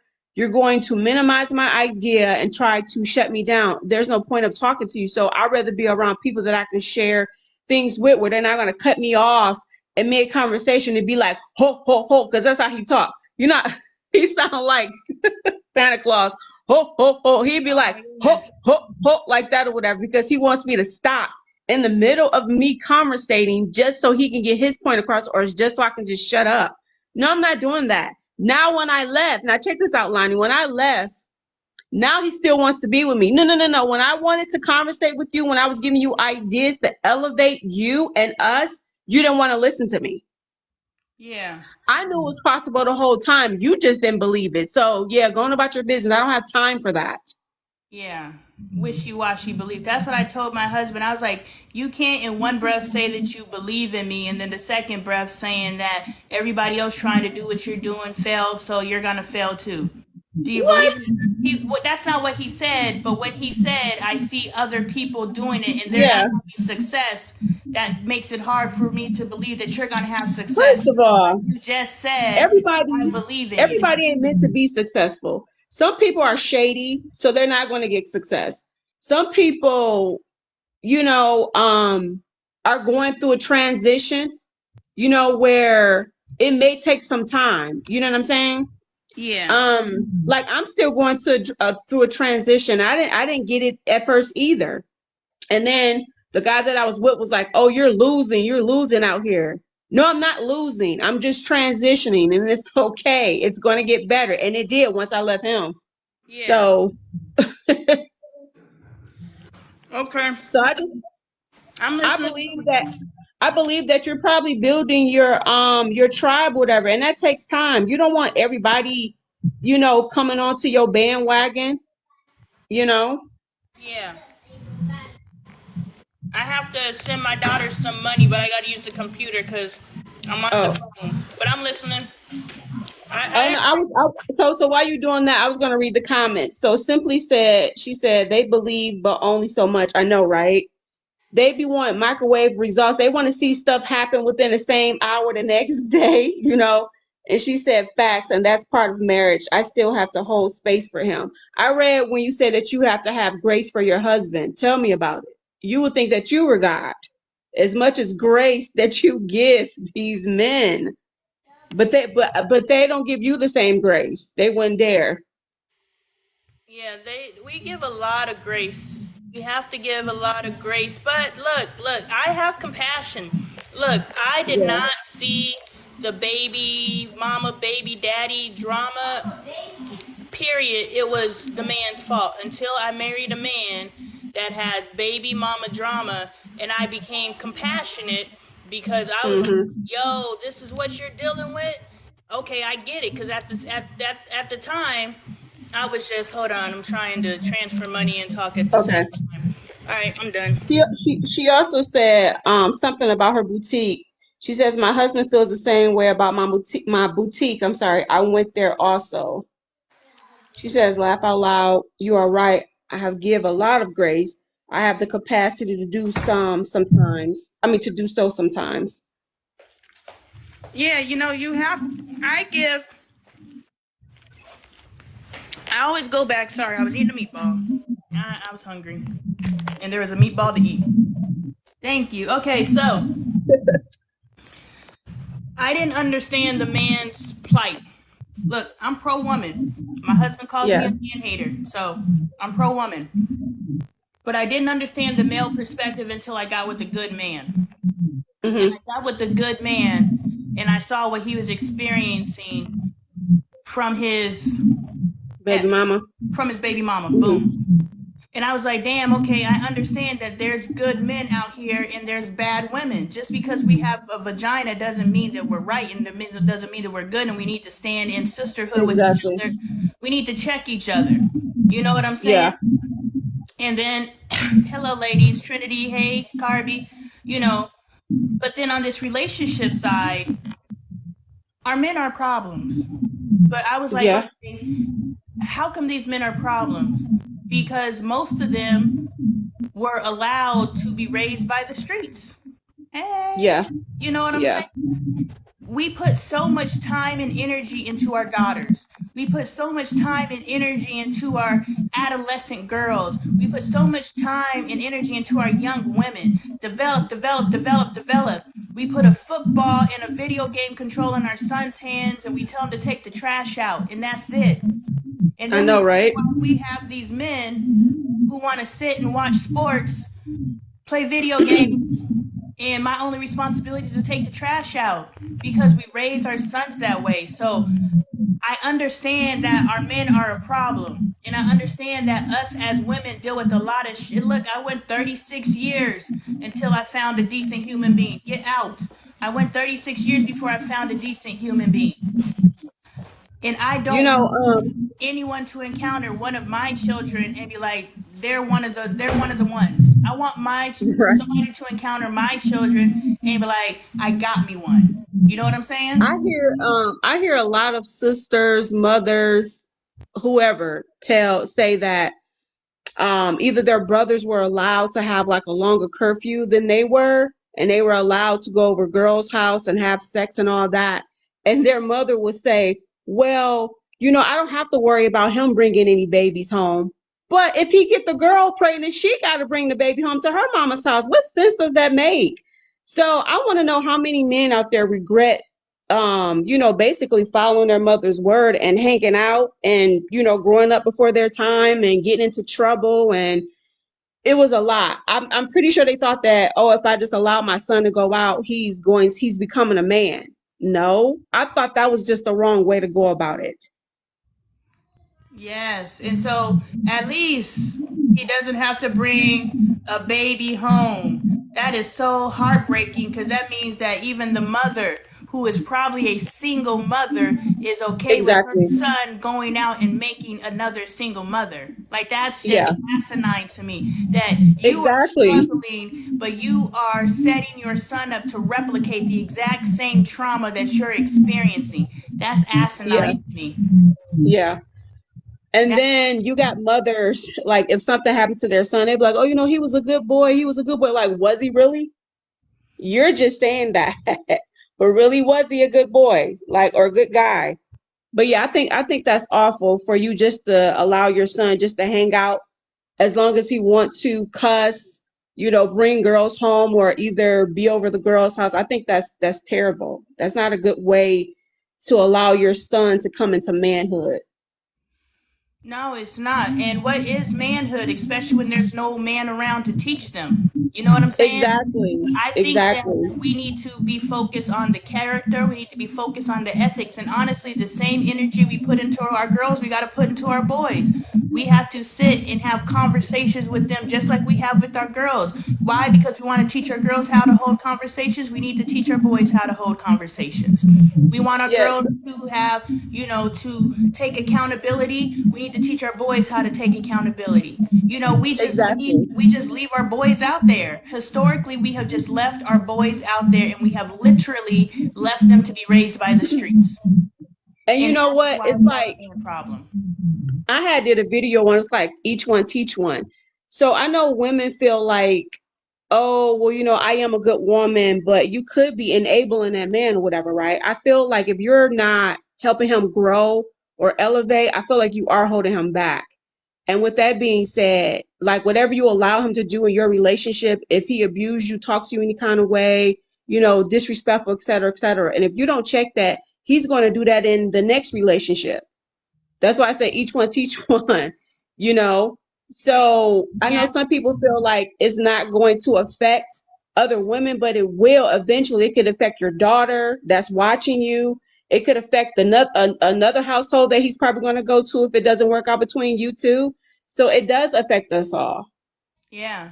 And we have to take the standpoint that we are the collective and we are Yeah, leaving anything in life, but we are leaving a relationship and we are leaving a friendship better than it was when we came in. You know, right, right, but right. Yeah, he also or she also or they also have to have a teachable spirit. My husband has a yeah, teachable spirit, so I'm able to, yes, I'm harping and I'm getting on your nerves, but I'm also planting seeds. You know what I'm saying? And those seeds are able exactly. to grow in his mind, and he'll eventually move once I release control to gain control. When I stop getting on his head about what he's not doing and start looking at what he is, then he will start evolving at a faster rate because I release the pressure. But hmm sometimes you got to leave that person in order for them to get it. But if you mm, stay there, they think that whatever they do to you is okay because they're still there. You're still having sex with them. You're still showing them love. You're still doing things for them. So they feel like, oh, okay, well, it was okay that I disrespected her. It was okay that I didn't, come in like I said I was going to do. It's okay because I'm still here. No, it's not okay. yeah, my person that I was talking to yesterday, they said that we replicate the trauma, but we feel that it's better because it's not the trauma that was given to us. So at least I'm not beating on you. At least I'm not doing these things. At least I'm not doing these things. But what you are doing is also trauma causing. So we cannot, Exactly. at least I didn't. So this is what my mom told me, and she was very proud when she said this. So our stepdad was very abusive. She said that, well, at least he's not touching on you guys. That's still a form of abuse. You know what I'm saying? Whether he's doing it physically, it's still abusive. I don't care if he wasn't touching on us. It Yeah, still did something to us. yeah, I don't think no man should be abusive at all. Verbally, physically, none of that, yeah, because it does do something to you. I mean, you can only take so much as a woman or a human. You can only take so much. Internalizing that stuff can make you sick, yeah, and it can create something else within you. So no, that's why I didn't want to have children just yet, because I didn't want to meet a man that would mess my children up, because I see how selfish and mean men can be. yes. I agree. Pearl, can I drop you off in Simply Beauty? Yeah, Are you okay with coming in? Because I did want to discuss this. yeah, And that's fine.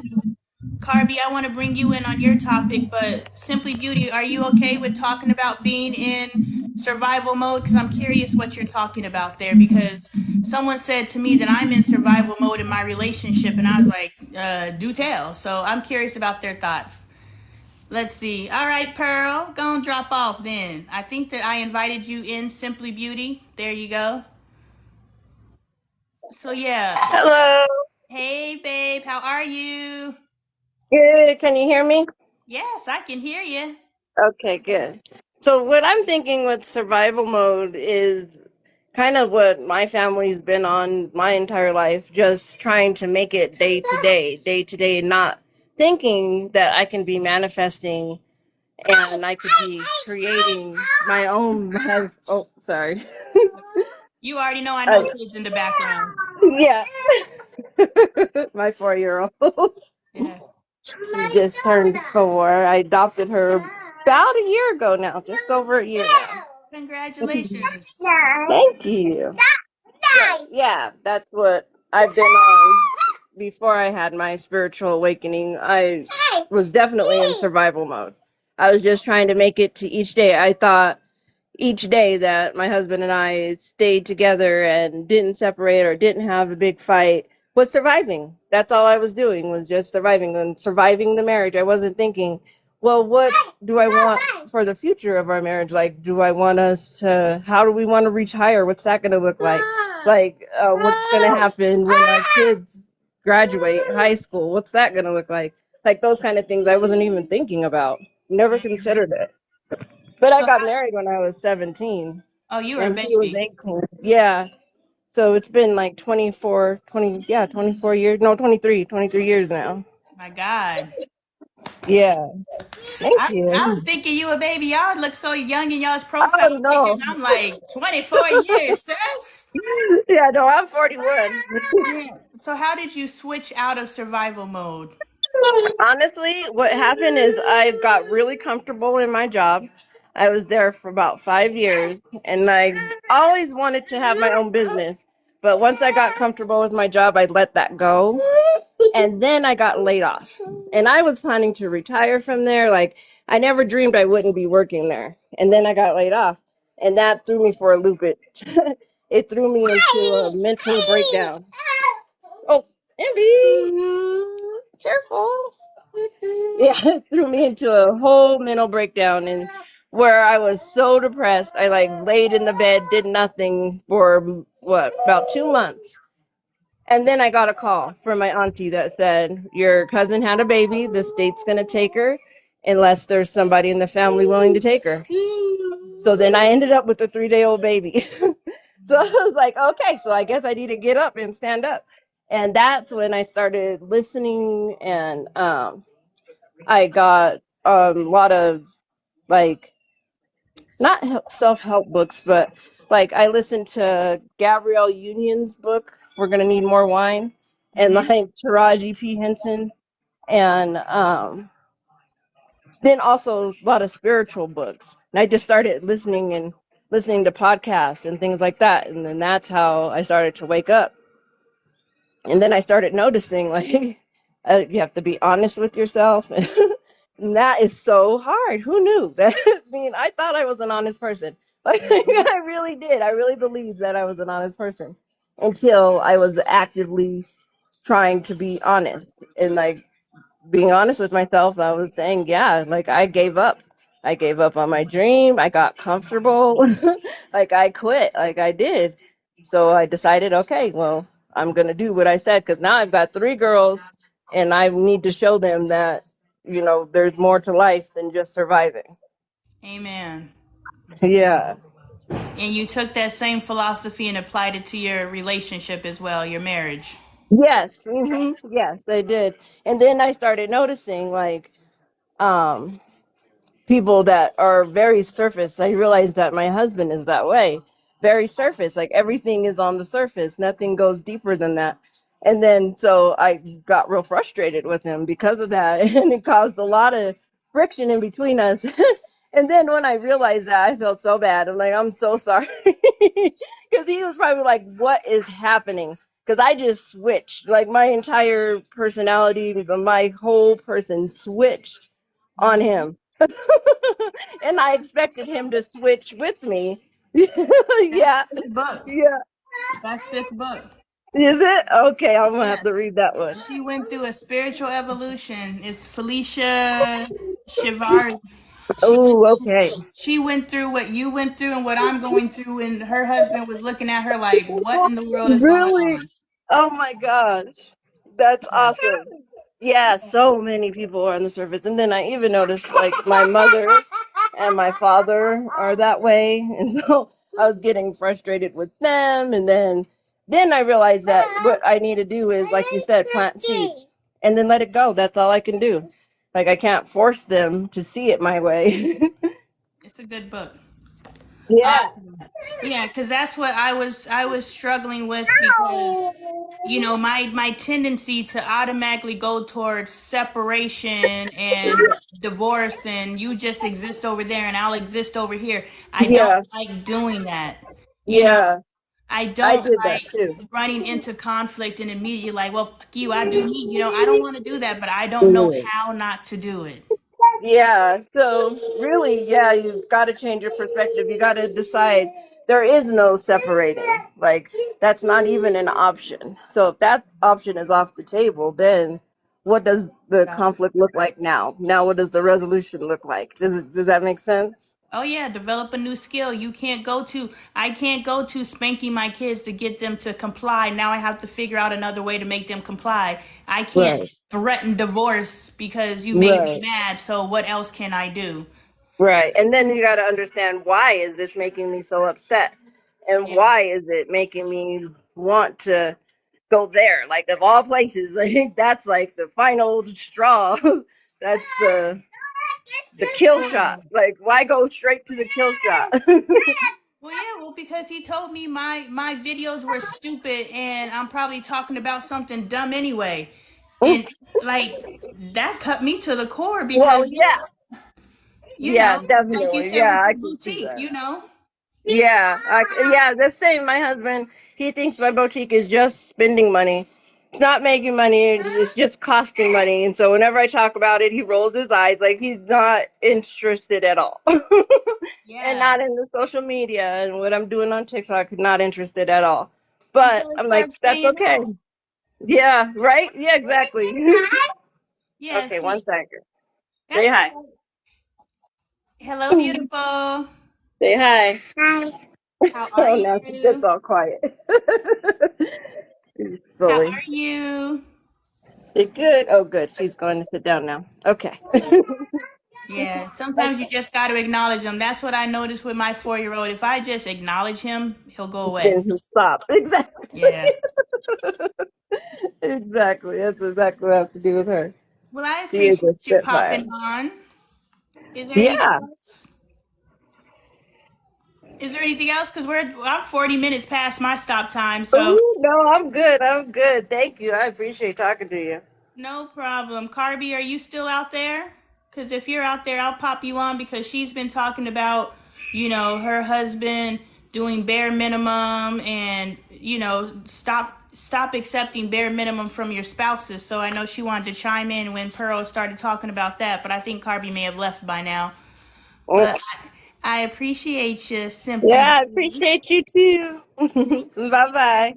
Thank you. I don't know how to pop you off if you could figure it out Oh, before I shoot. do. I don't know either. Disconnect. I found it, girl. All right. Thank you guys. Yeah, I like when you guys pop in and we can share and have conversations, especially on days where I'm struggling to keep the conversation going. I hop on here with no agenda.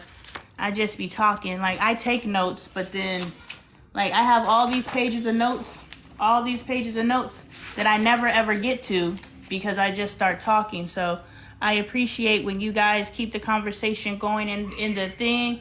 Definitely let me know. Let me pop in. I'll pop you in and we can continue to have the conversation. It was a good conversation. I have compassion towards men because I understand a lot of men, especially black men, did not receive what's necessary in order for them to be a whole human. We raised our men historically, especially with the generations of the past, we raised them to be a particular archetype, the strong silent type. Well, the strong silent type who's a provider is going to be strong, he's going to be silent, and he's going to be a provider. So I am working through and pushing through to break through to a strong silent provider. And he doesn't see the value in conversation. I'm the first person that's ever wanted to talk to him. And he's gone 49 years without having a conversation, and he's been okay. So who am I to say something needs to change? So I'm going to keep pushing through, y'all. I'm going to keep pushing through. I got a good man. What a man, what a man. That video, Tretch was in that video. Now that I know we're all the same age, y'all know who Salt and Pepper and Tretch is. Tretch did not want Peppa to have another leading man in that video. So while she's singing about having a good man, Tretch is beating on her and controlling her and telling her, you can't have another man in this video except for me. That's why Tretch is in that video. So when we're sitting here envying other people's lives and we're saying couples goals, we don't know what the hell is going on behind the scenes. So we need to just be, oh yeah, Let's Talk About Pep is the name of her book. Her biography is good. Yeah. Tretch ran her. Tretch ran her, and she allowed it. Even though she knew she deserved better. Even though we know we deserve better.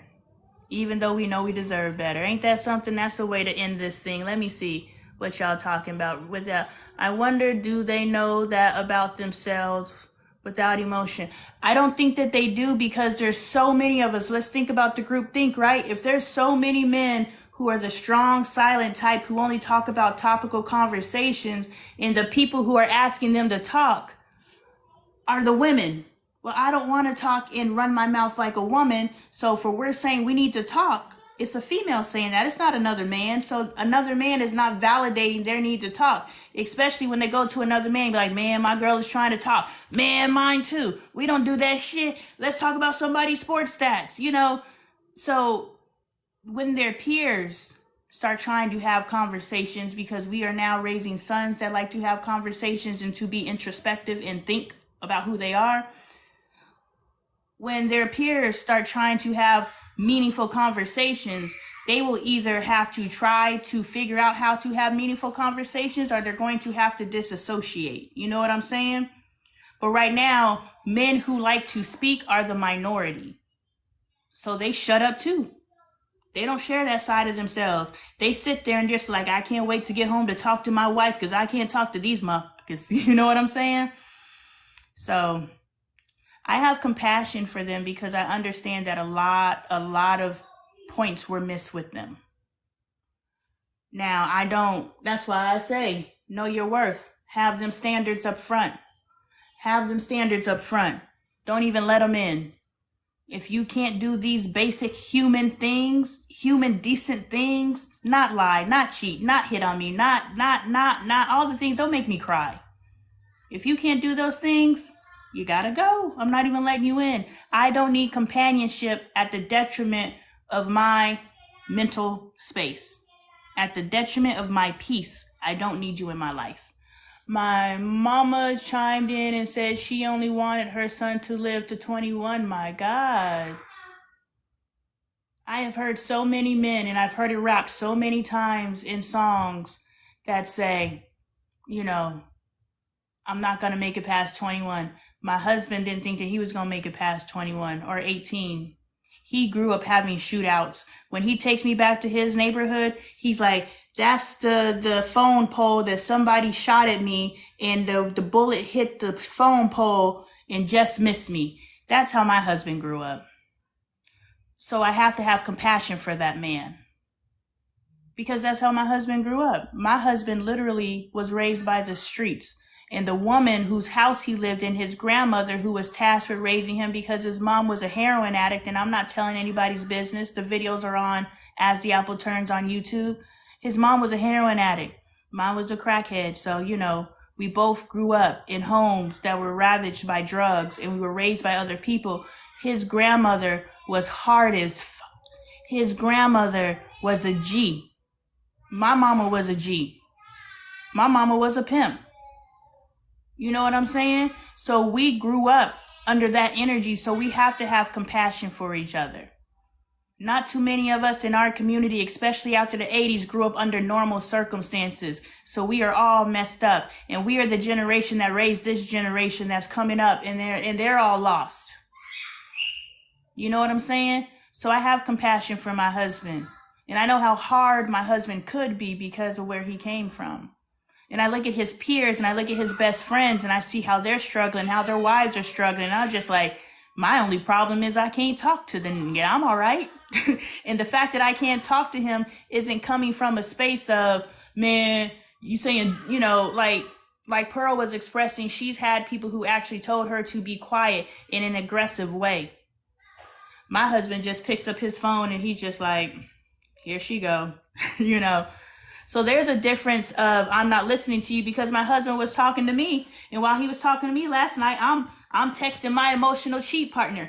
I'm like, he's like, are you listening to me? I was like, yeah, I can text on my phone the same way you could text on your phone. I could repeat back to you everything you said to me. I'm listening. So, you know, we both have work to do.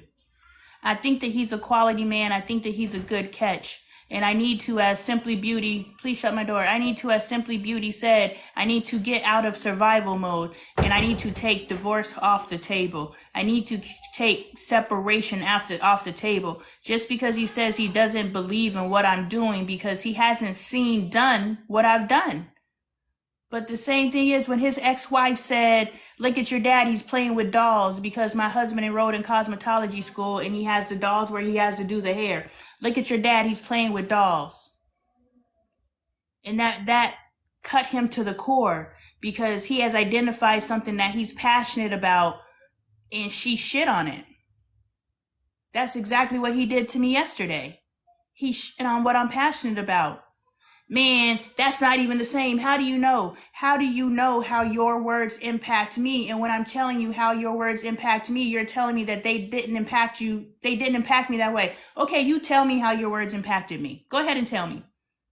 Because I'm literally telling you how they impacted me. I'm telling you, you broke something between us with that BS.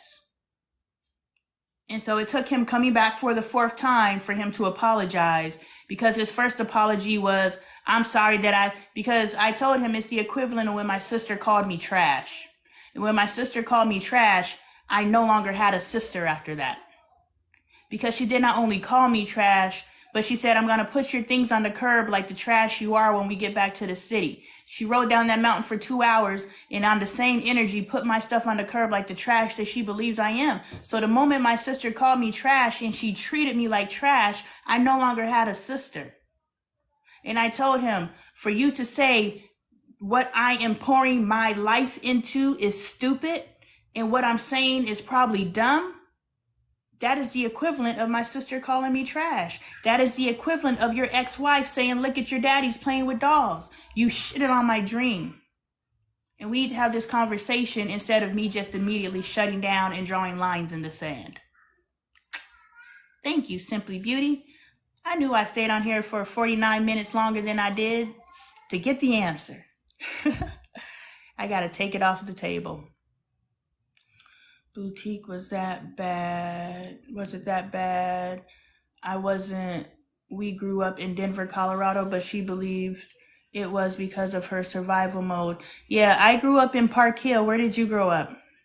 I graduated. No, I didn't graduate. I went to Park Hill Elementary, and then I went to Smiley Middle School. My sister graduated from George Washington. We never went to Montbello because Montbello was too ghetto. But where's your stomping grounds out there? Oh, okay, that makes sense. She was projecting her fears onto others. Yep. Yes, that's the truth. My mom did the same thing. Her faith and drive was weak. Oh, let me see. It's all based on truth, and we do have violent history. Yes, I was on the west side. I went to Lake High School. I don't know Lake High School. I know the east side. I know Park Hill and a little bit of Montbello, but that's cool. See, finding all these people that I have similar histories with. All right, ladies, I appreciate you guys rocking with me yet again. I'll be back tomorrow. Who knows what we're going to talk about, but we're going to talk about something. I appreciate you guys. And Simply Beauty, I will package your book and have it out to you. And yes, I do want to explain the Sister Support Network because I did start on the live and I started telling the story, but I failed. But pretty much all the different, the pointers came and whatever. The TikTok shop denied me because of my community violations, but all the ideas that came to be, I was like, we can create a network independent of this. We just have to be willing to celebrate. Bye, Tax Pearl. We just have to be willing to support each other. So that's what the Sister Support Network is. And I got a couple books on the way to ladies, and they have their products on their way to me. And we are just going to big up each other and let our networks know about each other. So I'm really excited about it. All right, guys. Thank you so much. Have a wonderful day. Love you all back.